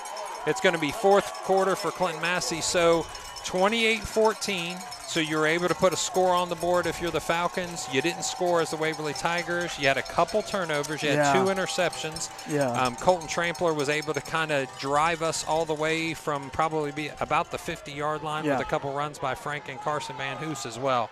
So Clinton-Massie setting up here as they go into now the south end zone, and we'll come back to our sponsors. Liberty Savings Bank can save you time and money with historically low mortgage rates and state-of-the-art online banking. Our team appreciates the coaches, teachers, administrators for the work they do to build the leaders of tomorrow. We would also like to thank our employees that are dedicated to making our community great. Find out what we can do for you at libertysavingsbank.com. Webland Excavating. Webland Excavating in Port Walls, located in Wilmington, Ohio, specializes in commercial and residential construction. Contact them for all your projects at 937-302-0466. Again, 937-302-0466. Diamondback Wildlife Extraction. EJ, are you hearing noises? Yeah, especially if you hear that rattle somewhere in the house. Are Time you to call seeing them. holes appear under your deck, porch, or building? Before major damage, call Diamondback Wildlife Extraction for a full inspection. We are locally owned wildlife removal business. Once we solve your problem, we can do a full inclusion to prevent wildlife from further damaging your home. We are the answer to your problem. Call us at 937-302-6372 or check us out on Facebook at Diamondback Wildlife Extraction. We strike back. That's right. Clinton-Massie is going to set up. Looks just outside the 1-yard line. They're going to be on the left-hand hash.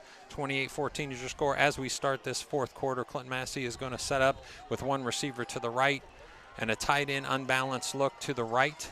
This time, Colton Trampler steps up close to the line of scrimmage, goes to Carson Van Hoos. He finds an opening, and he's going to score! Clinton-Massie with the score with just a couple seconds into the fourth quarter. It's going to give you a 34-14 score with the extra point attempt coming. Very nice there. Just opens it up, takes it in for the yard. And now that is putting a big spread on Waverly. If you're Waverly, you can get out there, you can spread the ball around, but at the same time, you're taking a risk and you start pushing it, and you're going to end up in some picks. So it's put them 3 scores down now. Yeah, unfortunately for them, I think it's what they do, though. They've got to stick with it because it's what they do. Now, they do have a balanced attack, but right now they're being a little bit heavy on the pass, especially when you're down at this point by 3 scores. 35-14 with the extra point attempt is good.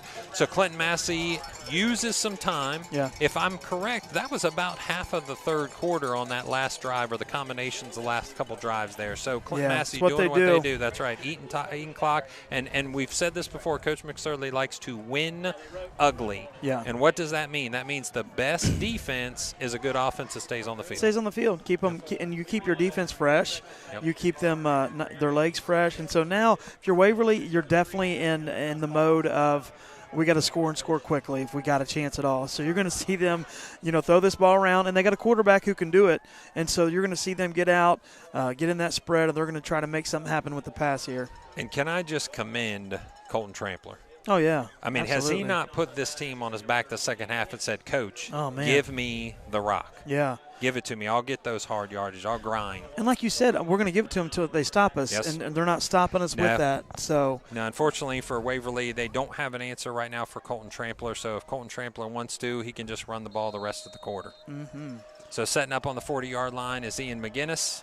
Waverly Tigers this time set up with their kickoff return, resting at about the 10-yard line. The ball bounces. It goes to Stoley this time. He's able to bring it to the left-hand side, right up the hash. He's met by Colton Trampler, and he tackles in the open field and brings him down at about the 23-yard line. Is there anything he doesn't do? I tell you, we've talked about Blade Irelan being the Swiss Army knife, kind of Mr. Versatility. I'd say he's the do-everything man as well. Yes, he is, and makes a nice tackle there, pins Waverly back, and so this is it for them. They got to score, maybe stop, and or score an onside, so not a lot of time with 11:49 down 3 scores. The absolute thing they cannot do is turn the ball over. Can't do that. So just take that off the plate right now. Can't be done. So you're going to have to go with plays that are well established, that that you can get positive yardage on no matter what. The fake to the handoff, this time it's going to go long in double coverage. Ooh. He's bracketed by both Cody Zantini and Carter Uten. And this time, hurt his leg. Yeah, he's gonna call. Oh, just a cramp. And look at that sportsmanship. Hey, there's a little sportsmanship by Cody Zantini. Cramp by Will Futhi, and Cody Zantini actually is able to help him with that cramp, and the trainer comes over and immediately. We want to make sure you're aware that Team Campus Nation will be traveling to Fairborn tomorrow. So Rick Phillips is going to get to see me twice in the next 12 hours. How much of a pleasure is that for him? So traveling to Fairborn tomorrow to broadcast the final regular season contest between the Ohio State and Rice State University club football. So, EJ, let me tell you this. Yeah, tell the people what club football is. Club football, you would not believe how popular club football is. It's something that I think is established, but it is also up and coming. Mm-hmm. If you go to the NCFA website, that's the National Club Football Association, they have every single stat for 35-plus teams. I mean, I dug into this website this afternoon, and I told my wife jokingly that I think they had the amount of times the left tackle tied his shoe in the third game. I mean, it's unbelievable how many stats they have. But we're going to have that game tomorrow, so that's Ohio State and Wright State club football. Tune in to campusnation.com at 12:45 to hear yours truly, Matt Baker, to catch all the action. Due to much success, Campus Nation will continue to feature Ohio State club athletics in all of our broadcast lineup. And if you'd like to gain exposure for your company and engagement for your business, become a sponsor to Campus Nation. Call 937-527-6674. The leaf blowing business, Lamb's Leaf Blowing. It may be the next sponsor at your next venue there. So message them on Campus Nation Facebook as well. So again, Clinton-Massie comes on to the side by Coach Roth.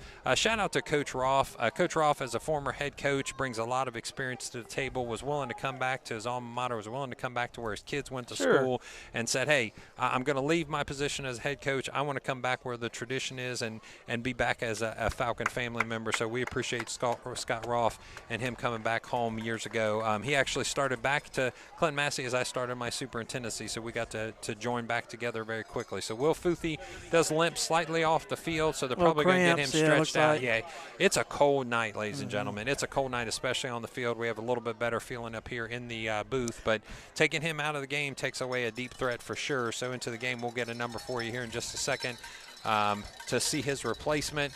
2-by-2 set, motion goes Penn Morrison. He gets the jet sweep pitch, and he goes out of bounds with just about a 2-yard gain.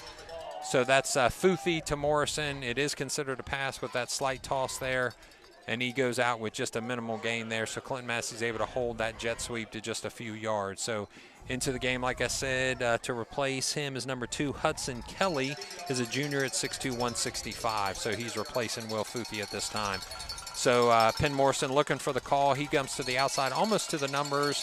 Looks like you have a 2-by-1 set there with a receiver in the tight end position as well. The ball bounces off the turf, and that's Futhi picking up being picked up by one of his linemen as he gets some pressure on that last play. And it was good to see Cody helping the other player out cramping. It's good to see these guys. Fourth down, yes, coming up, and it was getting a little chippy, but everybody's kind of settled down into the game. And that was good sportsmanship by Cody Zantini. Yeah, he loves the game of football Yep. as much as anybody else, so he wants to see a good game no matter what, and he wants to make sure everybody's coming out of this healthy. He wants to be healthy, and he wants everybody else to be healthy. So look for the fake here on this punt. So, yeah, you had to do something in this particular drive. It didn't work out well. If they can get this punt off at least and try to flip the field, that'll be a success. Everybody stay off of him. The kick is away. Nobody touches the punter. It's good. You don't even have a return man back, which is fine. A nice bounce by the Waverly Tigers brings the ball to rest at about the 27, maybe 26-yard line, almost the 25-yard line. So from the 27 to the 27. Yeah, that was a nice punt. That's a very nice punt. So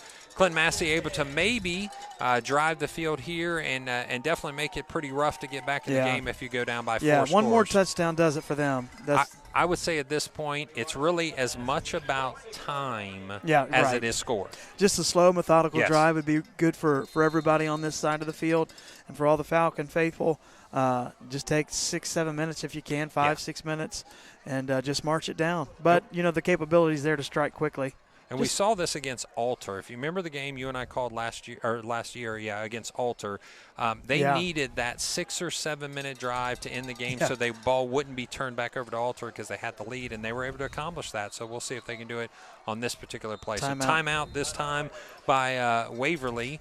So as we do, we want to make sure we appreciate everybody that's helped us out in this broadcast. Corey Price, we appreciate your camera work. Rick Phillips doing a great job at Campus Nation and CampusNation.com. We appreciate those from Sam's Meat that bring the spread here for our we also appreciate everybody that's in the press box. We have a Waverly radio station. Yeah, Waverly radio station. We have Sean Robinson from the Wilmington News Journal. We have Matt Sexton as well that's here with coverage for both sides of the ball. We have our statisticians. We have Mr. Haney as our announcer and running the clocks as well. So we appreciate all the help that's been given to us up here at Clinton-Massie to have this as a successful production, not only for Campus Nation, but also to run this game as this playoff game is going to be the last one that we have here at Clinton-Massie. No matter what the outcome is for either team, we're going to go to neutral sites at this point. So we appreciate everybody up here. As you can see, the full house. Rick is able to show you here all the people it takes in order to have a great broadcast and to run a high school football game, which I got to call a game for Chatterbox Sports recently, a Fairfield and Mason. A D1 football game is a production. I mean, a production like you wouldn't believe. There are so many people running around the fields and getting plays done. So Cody Zantini to Carter Frank with an opening. Nice, he takes on a defender, is able to bowl over that defender and in an 8-yard run. It's going to make it second down and 8. And when you have 3 running backs, you can just hand it off to the next one who hasn't got a lot of touches, like Colton Trampler's got a lot, and he's going to be fresh. Everybody's fresh in the fourth quarter. You can get the ball moved around. Yeah, we'll try to get from our statistician how many carries Colton Trampler has up to this point in the ball game. We'll get that information for you here in just a second. So Clinton-Massie's going to set up with just a second. They're actually going to call that a 9-yard run, so it's going to be 2nd and 1. How about this? 19 carries for 134 yards. Yep. That's beast mode, ladies and gentlemen. That's beast mode. Nice job, Colton Trampler. So Cody Zantini waits for the back judge to put his hand up. You see how straight and solid all of those Clinton-Massie linemen ready to play, ready to go. Taking his time. Waiting for the hand to go up. Gets under center. The snap to Colton again. That'll be number 20, and he pushes and he gets the ball to the 49, almost 45-yard line. It's another 9-yard carry. They're going to set up for a first down there. So the young man has 20 carries on the game and over 170 yards. I mean, that's – what more could you ask from your fullback? Your fullback. Your fullback. But that's it. He's a quick. He's twitchy. He can move real quick. Make one cut and go. He's just a talented individual on both sides of the ball. Is Colton? Where's his plans for college football? I don't know. We haven't talked to him specifically about that. I think if he wanted to, he could play somewhere. It's the deciding on what his next step is in life. I do know that his family owns a very successful asphalt company. That may be the next step for him, or school may be the next step. So we'll see. So Carson Van Hoos is able to pop out. He's able to stiff arm one man, and he makes a cut and a twist and gets down to the 49, almost the 50-yard line. Makes 7 yards out of nothing. Yeah, he was stopped at the line of scrimmage and was able to pop out of that on the right-hand side. So I think if I'm Carson Van Hoos, I'm saying, hold on now. I like you, Colton, but let me get a touch or two, and I'm going to do something with it myself. Yeah, everybody's getting the touches, and everybody's fresh. That's Carson's first touch and a little bit, and he's got fresh legs, and it's the fourth quarter. So, and that was a compliment by Coach Crabtree. He recognized even through film watching that this team is strong, that they're fundamentally sound, but they're in good condition. Yeah. When you have not a lot of two-way players, Colton Trampler being one of them, Cody Zantini being another, you see a few guys that'll sprinkle in and out of the offensive defensive lines, but Carter Frank playing some defense on this particular game.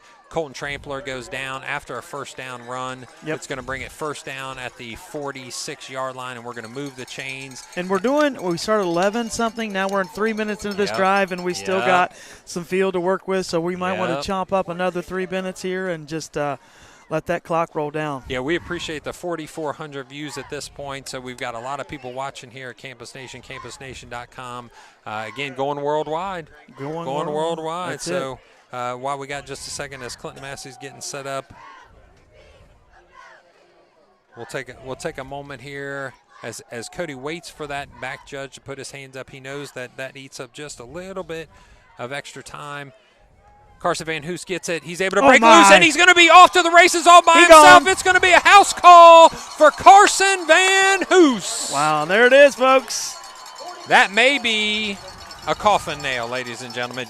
May be that's it. A coffin nail. So that's 8:25 left. Not saying that there's not some time to work with, and Waverly can absolutely score quick.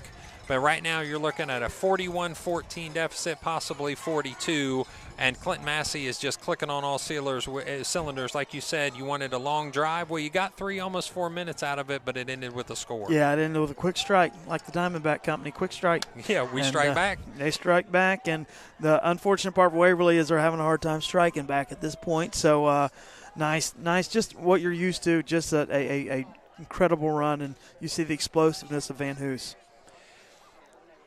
Colton, I'm sorry. I wouldn't be surprised if Colton Trampler did hold the ball. I mean, he's doing everything else. So the extra point is going to make it 42-14. We do want to send a shout out to our friends at the Clinton Warren Fire Department. They do a great job staying here on the field to make sure everybody is safe the entire game. And we want to also take a moment or two to send some shout outs. We appreciate the sponsors for Campus Nation so the grandparents can stay by the fire, and they appreciate some good announcing, and hopefully we're doing that for them. So great sportsmanship, boy. They appreciate that. And how about a TD run for Carson Van Hoos? Great coverage by Campus Nation is appreciated by grandmas and grandpas everywhere, fathers and mothers, sisters and brothers, wives that get to stay in the warm. Wives with 4 kids that say, what, right. I think I'll just, instead of getting out in the cold, and a good showing tonight here again at the stadium. But, if you just want to stay in, stay warm, put it on the big screen. A lot of people have smart TVs, so they just pop it on TV, get on YouTube or Campus Nation, and have a nice, cozy night watching the game. Yeah, we're going to try to get a couple updates on scores, ladies and gentlemen. So if you'll give us just a second, I know that you're interested in some of these games. Western Brown, for those of you that are interested, they are up 42-20. So congrats to the Western Brown Broncos. They've had a great second half. Is that Division III? That is Division III. Kick goes to Stawley. He tries to cross the field, but he goes up the hash, and he stopped at the 25-yard line by the Clinton-Massie kickoff coverage team. We're going to get you a couple other scores here for other Region 14 Wyoming Cowboys this time. We're going to see the second half play out as... Looks like they are 22-6. Wyoming up 22-6. So unless there's some big changes that happen in both of those games, it looks like there's a Wyoming Clinton-Massie Falcon matchup headed in the future potentially. Two good teams, two good playoff teams on a neutral field. It'll be played on, so next week get out and watch that game. Waverly Tigers, a quick strike out to the right-hand side. He's going to get out of bounds and make sure and save all the clock time that he possibly can. So the McNick Rockets were at the bottom half of they're the bottom half, and it looks like they're beating Bethel Tate 49-6, I believe it is. So that's going to be a clear win for the McNicholas Rockets, who I tell you, they're going to be a tough out. McNick is. And then our last person, it should be the Eaton Eagles. Futhi with a long pass. It's going to be caught, but it's going to be caught out of bounds there. So that's going to be an incomplete pass on third down. It's going to turn. Ooh, it looks like the Eagles have went up by 1. It's 13-12 Eaton over Milton Union. We'll try to keep you updated with about 8 minutes and 6 seconds left in the fourth quarter here at Clinton-Massie Frank Ireland Field with the score 42-14 Clinton-Massie. Will Futhi with the drive off of his back foot, nice the throw. catch, driven to the ground by Carter Frank. Carter Frank put a clean hit on him, brought him down to the ground hard. Yeah. And it's a cold night, and that young man's actually already had to go off the field once because of a quick injury. So he's going to trot off the field, and hopefully he is healthy and safe quickly and back on the field. Big pop there. I mean, nothing wrong, nothing dirty. It was clean. Just a nice hard hit. Nice hit, nice wrap, nice drive. But a nice catch. Yeah, it was a good hold on catch. to the ball. And a good pass by Futhi. Absolutely. So Futhi gets the snap at the 45-yard line. He fakes play action. He steps back. He's got a lot of pressure from Brandon Updike, and the ball is caught, and he goes out of bounds. No, they're going to call that a catch. Number 9 is able to catch that and step out of bounds. Nice pocket presence. He avoids the first rusher, kind of makes a move, adjusts his body, gets it set, and makes a very good play there. Is this a senior quarterback or junior? He is a senior. They're twins, so him and Will Futhi are both seniors. Good running back, good quarterback. Good pressure by Updike, and I got to give a shout-out to Brandon Updike. He actually is a junior that hasn't seen a ton of time this year with a quick bubble screen going to the outside receiver that's brought down at the 25-yard line. We'll get you a number here in just a second. So Brandon Updike is having to come in because of the injury. And that looks like, was that Will Futhi or was that Crabtree? It's probably, I'm going to guess Futhi, but he's able to put on the pressure on the last play. So good job by a junior stepping in that hasn't played a ton during the year. We need that type of next man up mentality. That's what I was gonna say. That ball's going to sail over his head, but he's able to bring it down, but it's going to be out of bounds and incomplete. And he actually goes out onto the running track for the long jump hit. Yeah. It looks like he got scraped up just a little bit on the right arm there, but you're so I correct. hope he's okay. You're correct on the next man up mentality. You have to. Even if you don't play a lot during the season, but the probability of injuries as you get later in the season is that much greater, so you have to be ready, and you're right. Nice playing by the young man to get in there and play a game. Looks like we may have one cramping over there. Especially on a cold night like it is. Carter Oon's going to go down, and we appreciate, again, our sponsors, Crystal Duncan Realtor, Sam's Meats, Liberty Savings Bank, Webland Excavating, Diamondback Wildlife Extraction for keeping this a free broadcast. For the 4,000 or so that are watching on Campus Nation at campusnation.com or Campus Nation YouTube channel, make sure you go and like and subscribe.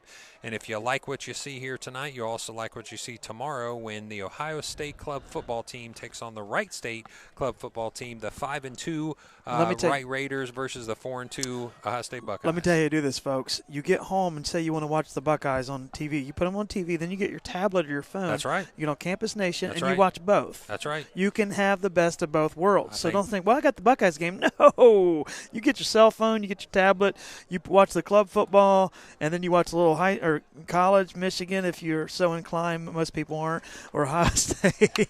But you would just enjoy it and watch them both. Well, I do want to send a shout-out, and yes, that was directed towards me as a Michigan fan. I do want to send a shout-out to Eric Caddis. Some of you will know that name. Eric Caddis was a Michigan football player, also a Bengals player for a while.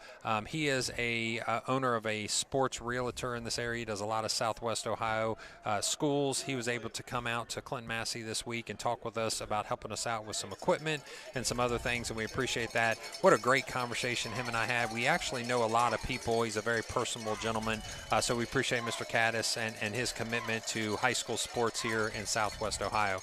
So, again, this time a rollout to the right, and the pressure's on, and Nate Wildermuth is going to sack the quarterback, Wade Futhi, and bring him down with a loss of about 4 yards. The pressure off of the outside. Also met on that side was Brandon Updike again. Yeah, very nice play by Updike, talking about him, but Wildermuth gets around the corner and shows some speed, gets to the quarterback, and now we're in a 3rd and 17, so not a lot in the playbook, but with these receivers, they can get the ball down the field. Just give him time. That's all Wade Futhi needs. He said, just give me timeline. I'll take care of business back here. Hurd gives him some extra blocking. He does release into the middle of the field. The ball's going to go to the right. This time it goes out of bounds. Of all contacts, that was just incidental. Well, they're gonna call that. It did look like it was incidental contact, but there was a player falling. A lot of times the refs are going to just cause that. Yeah, he ran into him, but maybe cut off his – I don't know. Yeah, he might have gotten his way a little bit there. So we'll get the call here in just a second. So we appreciate the work done by this umpire and ref And crew. I'll say we have on this cold night tonight. Yeah, lively crew over here with the 42-14 lead. Yeah, pass They're on the interference Massey does side. go against Clinton-Massie, so they're going to move that ball. That's going to result in, it looks like, close to a first down, not quite a first down. So they're going to reset the ball at the 17-yard line.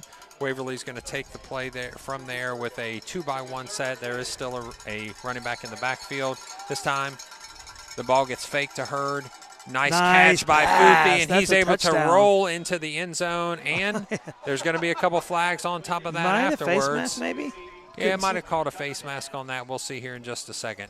Nice play. Hit the big receiver. Personal foul, face mask. Yeah, so I believe that's against the Clinton-Massie Falcons, so that's going to tack on some yardage on the ensuing kickoff and kickoff return. So the score by... Yeah, because they're going to onside. Yeah, that's true. They are going to onside. You're right. You're right. It's going to be a quick kick. So it does look like Waverly's going to set up for their point after attempt, or they're going to go for 2 here. Nope. It looks like the kicker is out. That's Keegan Smith, the senior kicker. The left-footed senior kicker is going to set up for the point after attempt. They haven't put the score on the board just yet. So they did call a face mask on Clinton-Massie as a personal foul. The touchdown is good, and it will be assessed on the kickoff. So that is going to bring your score 42-20 with 6:22 left. Yeah. So there's just enough time where Waverly's saying, let me get this onside kick first. And let me again. strike quick. And then all of a sudden we've got a game if we can make it 42-26. So that kick is going to be good, and that's going to bring your score 42-21. So a 21-point deficit is what Waverly's looking at with about almost 6.5 minutes left on the clock. Yeah, I mean, maybe a little bit out of reach. I mean, you're talking 3 touchdowns and 3 onside kicks, but, it's doable. But right now, Massey's going to secure that. They're going to get their hands team up here, and they're going to do their best to secure this kick. I had a pleasure of being at practice earlier this week, and I happened to be at practice right when they were practicing the catch. The hands team. The what? The hands team. I thought you said the dance team. No, Okay. not the dance team. The Massey. I don't think we want to see Colton Trampler bust a move out there. The hands team. Yeah, so we were able to actually be at practice this week, and I saw them actually practicing you gotta the be ready hands for team it right now. So it looks like that's what they're going to set up here with 21 points as their lead with 6:22 left in the fourth quarter. We appreciate all of you tuning in at campusnation.com and the Campus Nation YouTube channel. We appreciate our Waverly people. If they want to check in again, 937-303-8069. Make sure you send your shout-outs. If you want a son's name, a grandson's name, please get it on the broadcast. We want to make sure that everybody's heard because we are here for one reason and one reason only, and that is to promote high school sports. And yes, we may be strong for one team or another. In this case, we're at Clinton-Massie Field. We have these 2 great teams that are playing against each other. But other than that, we want to make sure these kids get recognition for the hard work that they put in. We appreciate what the cheerleaders do. We appreciate what the band does, the coaches do. So 937-303-8069 for your shout-outs. We'd be glad to share those. We want to give a shout-out to Kenneth Hernandez. I'm sorry. Keith Hernandez was a player for the Mets. So Kenneth Hernandez, class of 77. Go Falcons. And for Mr. Baker, go Bucks. Here's the onside kick, which is going to be recovered. It was 10 yards. That's good. By Penn Morrison, and that's one. Would you expect anybody else? That's one. No, that's Futhi. That's and Futhi. it was well executed. Yes. And they did it real quick. He didn't take a lot of time and kind of got him off guard. And before you know it, there was the hands team. Telling you, we don't like to hear it, but so you're saying we got a chance. So you're saying it's 42-21. I know there's been a play that offensive coordinator kept tucked in his back pocket for a quick strike ability. Yeah. He knows this is the time to call it. I think play action comes out right in this first down. You're at the 33-yard line. So you've got a great opportunity to shoot for the end zone. You definitely got a quarterback that can get it there. The snap, the ball's rumbling on the ground, and the pushback by Leighton Bell. It looks like a hold there, but it goes out of bounds. Boy, that I tell you, it definitely looked like number 40 Leighton Bell was being held by the Waverly Tiger offensive lineman, and it looked like it was done right in front of the ref, but he doesn't get the call, and that's okay. We're going to set up for another down, and Leighton, I'm sure, is going to bring that same sort of effort on this play. It did go out of bounds for an incomplete pass. It's 2nd down and 10. Yeah, it's going to be a 2-by-1 set with Hurd in the backfield. When you have a quarterback like this that can throw, you don't take a lot of time off. It can throw on the run. So yeah, Futhi you can sets do it up quickly. And almost an interception by Carter Frank in and out of his hands. The ball was trying to be put into the middle of the field to Will Futhi, so it's going to be 3rd and 10 this time, still at the 33-yard line there. So setting up this time with a 3-by-1 look, so it's going to be 3 receivers to the left, Crabtree's to the right, Hurd is to the left of the quarterback for extra protection. He'll release in just a second if no pressure comes. Futhi snaps. Sets back, plants, throws. Almost the ball picked is off. broken up by number 11, Blake Ireland. So Penn Morrison goes to the ground, and underneath him goes Blake Ireland to put his hand between his hands. Yeah, good defense drop the ball here. to the ground. Good defense here by the Falcons. Getting out there, these DBs are playing some great ball. So now we got a 4th down. This is big here. But again, as you see, Waverly can strike quick, and they have a great onside kick. They need to make sure and stop this before it gets going here too much. Futhi gets the pressure by Leighton Bell. The ball goes into the hands. Nice catch. Nice catch by number 1. That's Stolly. That's going to be a 1st down catch, and they'll immediately get back to the line of scrimmage with 5:55 left as they reset the chains. Not the a lot clock's of going to stop. Yeah, the clock is going pretty slow now. Yep. So they can strike pretty quick. Crabtree to the left, 2 receivers to the left. Wade Futhi steps back, throws. It's going to be out of the end zone to the right corner. It's going to be incomplete, 2nd down and 10. The ball's going to stay at the, looks like the 20-yard line, and 5:43 is going to be a stopped clock there. Yeah, you got to say this for Waverly. You thought they were out of the game, and by all accounts, 4 touchdown lead. But hats off to them. They are playing with everything they've got. A lot of heart in this team. Absolutely, and the coaches commended this team, especially this senior group. They got to see some success last year as juniors. The play goes rolling to his left. The ball goes into Penn Morrison's hands. He does get brought down at an 8-yard line, but it's going to be close to a 1st down. Catches Looks like, yep, they're going to move the chains to Sees be a the 1st contact, and 10. wraps it up, makes sure he keeps possession of the ball. Nice play by the 6'4" wide receiver. And all of a sudden, with 5:34 left, they're able to get a 1st down and goal from the 9-yard line. So the clock's going to run at 5:26 as they reset the chains. 3 receivers to the right. Running backs in the backfield. The ball's going to roll to the right. Got him. Stolly's able make a to move. Stop, catch the ball, turn back upfield. He's going to get just a couple yards on that play. They're going to keep the ball in bounds, which means the clock's going to keep rolling with 5 minutes left. They're going to get to the line quickly and call this play quickly. There's not a lot of time being chewed up here. Penn Morrison, as you said, on an island by himself with Carter Frank on the inside receiver, which is Stolly. The fake goes. The Stolly goes. Got it. Catch Wow. by Will Futhi. Looks like he had inside position, strong hands. Playing. That's a touchdown, and it's going to be all of a sudden 42-27 is your score with a 4:52 left. So they scored the last 2 touchdowns in about 2 minutes. Yep. So if they get another onside, I'm going to be eating my words here. Yep. After a 4-touchdown lead. Man, nice playing by Waverly. Yeah, compared to Northridge last week that tried to, do a little bit of a stronger onside kick, this young man was able to put the ball into the ground with lots of bounces, and it was recovered by Futhi. And the kick this time up and good. Yes. It's going to be 42-28 is your score with 4:52 left. Wow. This fun. It's fun. Telling you, playoff football, it's fun. exciting. When you think it can't get any funner, here we go again. Yeah. Yeah, and they scored these last 2 touchdowns in about 2 minutes' time. So 4:52, if they can get an onside here, and it was a beautifully executed onside. Wonderful. And Clinton-Massie is going to be ready, but they may have another one in the playbook that they may pull out for this one. Yeah, I will say it did benefit them having that penalty, which brought the ball across the 50-yard line. So even if you were to get a onside recovery, if you're Waverly at this point and you get an onside recovery, you might have a little bit longer field to go with. Now, another thing in the arsenal that they may have that they'll pull out this particular time is a pooch kick. Yeah, I was going to say kind of hit that middle range, Yeah. not that front line, but drop it in there just to do that. Yeah, I was thinking about that earlier. So if you pooch it and you can catch it in the air, you can keep running. There's only one guy back deep, and that's Carson Van Hoos. There's a lot of green space behind the 40-yard line. They're thinking that it's going to be a into the ground kind of a high kick. If they're able to pooch this just right and get underneath it, they may be able to catch and actually get a run right there. He got it, I believe. Oh, no, the ball was caught, but then it was loose, and it's going to go to the Waverly Tigers. Looks like they might have recovered it. There is no signal. No, actually the signal now is going to go.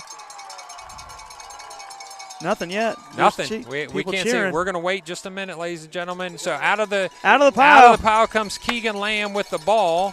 Yeah. Cody Zantini is shaken up on the play.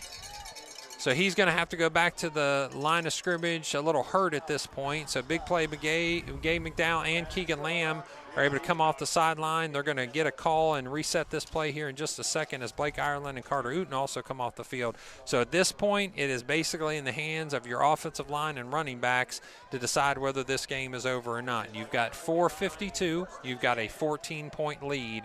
What are you going to do, Clinton-Massie? Yeah, well, they're probably going to run the ball, obviously. Right. But you call a timeout here if you're Waverly. If you can get a quick stop, maybe just get a yard or two, call a timeout, see if you can regroup. And, but time is not on their side right now. However, luck was about on their side again. Stacking the play. Colton Trampler gets a run and a push, and he dives forward to get a 6-yard gain, almost 7 yards on that first down run. Cody Zantini holding his left arm very close to his thigh. You can see some sort of pain is going through that arm. Luckily, it's not his throwing arm. Hopefully, he's able to finish this game off here. And I know as a senior, he wants every snap that he could possibly get. Keegan Lamb bringing the play in to Cody Zantini. And again, Colton Trampler takes a successful first down run to leave him 2nd and 4.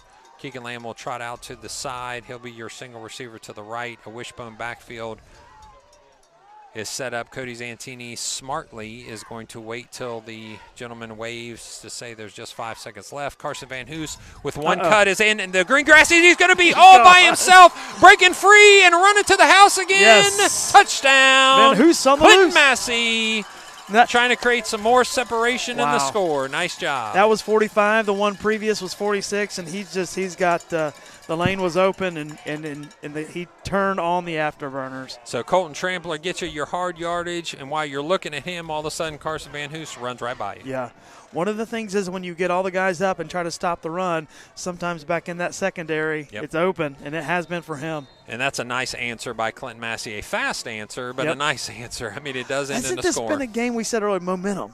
All the time. And then it goes to Waverly, and it's like, man, all the momentum is on that side. 2 straight scores, and so now it's swung back on the other side. If you're Clinton-Massie, this next kickoff return is huge, and here's why. You can't let them you can give them some yardage, but you can't let them have a score as you did earlier in the game because time is on your side if you can make them drive the field in any length of time whatsoever. Even if it's just 2 minutes or so, you've got to be able to eat a couple minutes off this clock to keep these guys from being able to catch up on the score. Absolutely.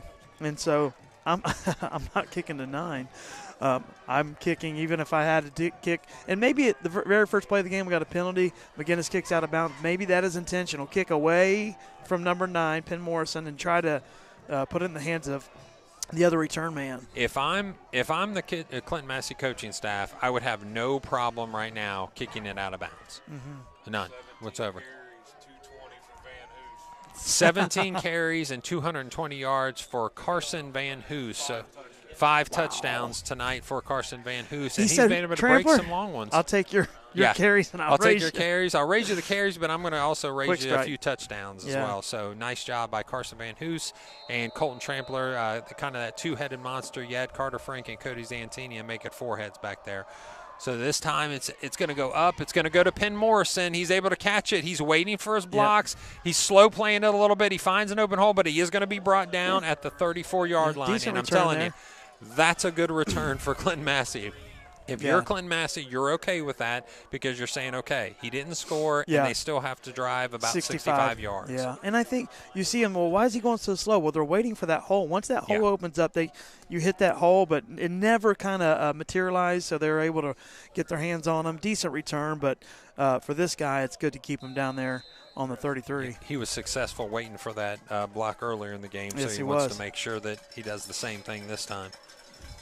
Ball goes to Hurd this time. They're able to hand the ball off, and he gets some good yardage there off the left-hand side. Throwing a few shout-outs while we got just a moment. Shout-out, good luck to the band at their state competition, cheering you on from Northern Kentucky. Let's go, Massey. Keep pushing, boys. You got this. Great sportsmanship, Cody. From Kelsey Garrison, missing Massey football games. Right back to the line of scrimmage is the Waverly Tigers and Wade Futhi. Wade Futhi gets the snap. He puts his Crabtree in motion there. Sets up, steps, throws. Nice. Ball goes to, we'll get a number 6. Here. Is that Morrison? No. No, it's Futhi. Okay. Futhi. So Futhi, a successful catch and run that's going to bring him down to the 40-yard line. They're going to reset the chains as the clock stops for just a moment. We'd like to say tomorrow is Colton Trampler's birthday. That's from Nana Pat. All right. It is Colton Trampler's birthday. So special shout out, Colton Trampler. Happy birthday to you tomorrow. Yeah, great game. Futhi back, steps on his back foot. He's able to throw the ball, and the catch is going to be made, but immediately stopped because he goes down on the play. It's going to be a 2nd down and 5. That was Futhi again. So Futhi, as he came alive last year with all the catches, he's also coming alive, especially in this 4th quarter. Crabtree to the right, 2 receivers to the left. Wade Futhi gets his line set and then snaps the ball as quick as he possibly can off of his right, of his back foot. One-on-one. One-on-one. Blake Irelan is able to get in front of Penn Morrison. The ball's overthrown just a little bit, so it didn't seem like a catchable ball there. Brian and Will Hawk, class of 1990, and Ray Drat, class of 1969, checking in from Key West, Florida. Go Massey. No retirement down there. How about get it together? UC Bearcats all the way. The Carmack and Julian family. Shout out to Cooper Carmack. Another Cooper Carmack is going to be a nice running back for us here, whether it's next year or the year after. I got to see him run on the JV. And Leighton Bell almost brings down the quarterback. He's able to pressure him to move forward, and then the sack is made by Colton Trampler. Yeah, nice play. And nice experience for Massey to look at a team that can throw the ball. If we're looking at Wyoming, what kind of offense are we looking at next week, Matt? It is the Hester Show, the C.J. Hester Show. He averages 38 touches a game. Running back? He is a running back, but he also gets the ball as a receiver out of the backfield. They put him on the screens. They put him in the slot. He's the guy that did a great job last year against this Massey defense. So 3 receivers to the left, 1 receiver to the right. Wade Futhi plants. Get in there. Get in there, Bell. And the ball is knocked loose. It's going to be on the ground and recovered by Avey. Avey goes back down to the ground, but that's going to be a fumble and a recovery by Leighton Bell. Way to go, job, Leighton. He rings the bell of victory. Nice job, Leighton Bell. Pressure all night. Brandon Updike also got some pressure on that, and he comes off limping just a little bit. So we appreciate Leighton Bell's pressure all night, and he finally got home that time with Avery and getting the recovery. Yeah, so nice. a fumble, a recovery on the 45-yard line, and at this point there's 147 left. I'd say it's time to start talking about what next week looks like. Yeah. So Wyoming Cowboys, here come the Clinton-Massie Falcons. The boys from Clarksville will be coming down to a neutral site up Wyoming side there. It's going to be a great game. It's something that we've had the experience in the last, I think, 4 out of the last 5 regional finals. This will be a regional semifinal game because of the extra playoffs week this week. There goes the birthday boy. Year. Good job, birthday boy. Gets almost a 9-yard, almost a 10-yard run, close to a first down there on first down. So he wants to end this game as the clock runs out with 1:30 left and a 49-28 score for the Clinton-Massie Falcons. A hard-fought victory. Yeah. And Waverly did not go down easy at all. Yeah, never. No, they kept punching the whole time. Kind of like a heavyweight, Matt. They get knocked down, but they get right back up. And that's a shout-out to their coaching staff. Their coaching staff has said that we're going to be strong. We're going to be mentally strong, using the term steer the ship. When the rough waters come, we're going to keep steering the ship. And you can see that they've played with that mentality through this entire game. So Colton Trampler again, bobbing and weaving, is able to get a first down run, and that's going to be it, ladies and gentlemen. At this point, they can go into the victory formation. and I don't see them wanting to call a timeout. So Waverly's going to allow this season to come to an end, and a great season it was for them. 9-1 in the regular season, 6-1 in their conference. So congrats to them. But they are going to come short against the Clinton-Massie Falcons with a final score of 49-28 as the last 45 seconds, and the victory formation starts to get together, and that's something, if you're a Clinton-Massie fan, you love to see. So we appreciate the coaching staff. We appreciate those around. Yeah, and getting a shout out is the camera work by Corey Price. All right. Nice job, Corey Price, and your good camera work. The first kneel there of Clinton-Massie. And immediately Cody Zantini goes over to his counterparts and says congratulations. Congrats. Clinton-Massie is going to win this game, ladies and gentlemen, go on to the regional semifinal game with a score of 49-28 Clinton-Massie. So congrats to the Clinton-Massie crew. And we're going to see if we can get some stats as they start coming to us here as we start to talk about the rest of this game. We want to give a special shout out to our cheerleaders for staying with us in this cold weather, and all of our fans for representing us here. We got just a couple left out. Looks like next week. We're not sure about the game on next week. We're not sure about whether we're going to be able to air it on Campus Nation. We're in talks right now with the OHSAA. If we can get access, we will try to get that on air. We definitely want to do that for our faithful fans and for the Cowboy fans as well. So, Massey did what they did. They did it well. I don't remember, was there maybe one pass attempt, at one or two pass attempts, I think, by Clinton-Massie, maybe couple. two. So they ran the ball like you would expect them to do. It was a grind-out offense for the entire game with some big pops of 49 and 47 yards, like you said, by Carson Van Hoos. A 5-touchdown night for Carson Van Hoos. But I would have to say the offensive player of the game has got to go to Colton Trampler. Yeah, Trampler, what a night he's had and just carried this team. And he, I think, set up, even though Van Hoos, stat-wise, had an incredible game. Hats off to Van Hoos. But you're setting it up with that hard running up the middle. Absolutely. And so just a great game by all these running backs. So congrats to Clinton-Massie. Their season will continue next week. It'll be a neutral site. We'll find out where it is as quick as possible and give you information through the Clinton-Massie Facebook page and website as soon as we get that information. And hats off to Waverly. Again, I cannot give enough compliments to the trajectory of this program. The trajectory of this program is fantastic, and we look forward to seeing them many, many years to come. So we do have a few stats for you, those that want to stick around and listen for just a moment. We had 475 yards of offense to 255 offense of Waverly. There were 55 plays by Clinton-Massie. Yeah, 68 for Waverly, but you would think that would be opposite. But, yeah, Massey just very efficient with their scoring. Yeah, so all 475 yards came out of rushing for Clinton-Massie, 227 passing, and just 28 yards rushing. So if you remember, there were some successful runs at the beginning. They're at the beginning, yeah, and they got away from it. But because of the sacks, those numbers started to wane a little bit. So they did have a couple penalties for Waverly, but 7 penalties for Clinton-Massie, which is something they surely want to clean up before next week. 33 minutes of possession for Clinton-Massie to only 14:49. Wow. That is an even bigger discrepancy than last year. So when you look at some of the players, Jace Hurd for the Waverly Tigers had 12 attempts at 38 yards with a 3.2 average. Wade Futhi, the senior twin quarterback, went 26 for 45 for 227 yards. He had 3 touchdowns, but he had 2 interceptions. Yeah, and a pick there. And as you look at the wide receiver, you got Mark Stoley there with 11 receptions in one game. That's a lot, especially in a high school game. 81 yards. And then you look down at Penn Morrison, 62 yards receiving, 6 catches. Will Futhi, 8 catches. So just a great game there. As you look over at our rushing for Clinton-Massie, and here's where we do it. The Corvette, Carson Van Hoos, 17 for 220, but the Ford F-350 is Colton Trampler, 24 carries, 166 yards. And then Carter Frank has 48 yards and 5.3 yards a carry. And, of course, Cody Zantini, 3 for 41. So there's that rushing attack. There's that time of possession there. What a game. I love the F-350. Yeah, that's baby. coming back next week. Yes, that's coming back if we're on air. You got your Vet. You got your F-350. So, I mean, you got a lot of options in this garage. So 7.5 total tackles. Look at Colton leading the team on Yeah. both, like on defense too, with 7.5 tackles. Had 1.5 tackles for loss on defense. Gabe McDowell actually giving us 6 tackles. Yeah. Blake Irelan with 5. Carter Frank with 5. Cody Zantini with 4.5. I think Cody Zantini set the mood very early with a big hit in that first series. Absolutely. What a game. Congrats to the Waverly Tigers for a great year. We wish them luck, not only in the basketball season, but the rest of their years there in football. They're an established. They're not up and coming. They're an established program,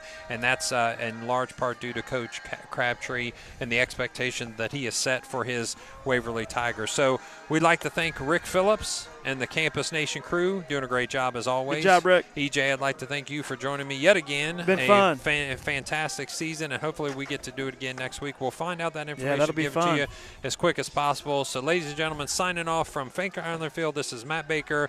Congrats to the Clinton-Massie Falcons for another win and a move on to the regional semifinals. We'll hopefully talk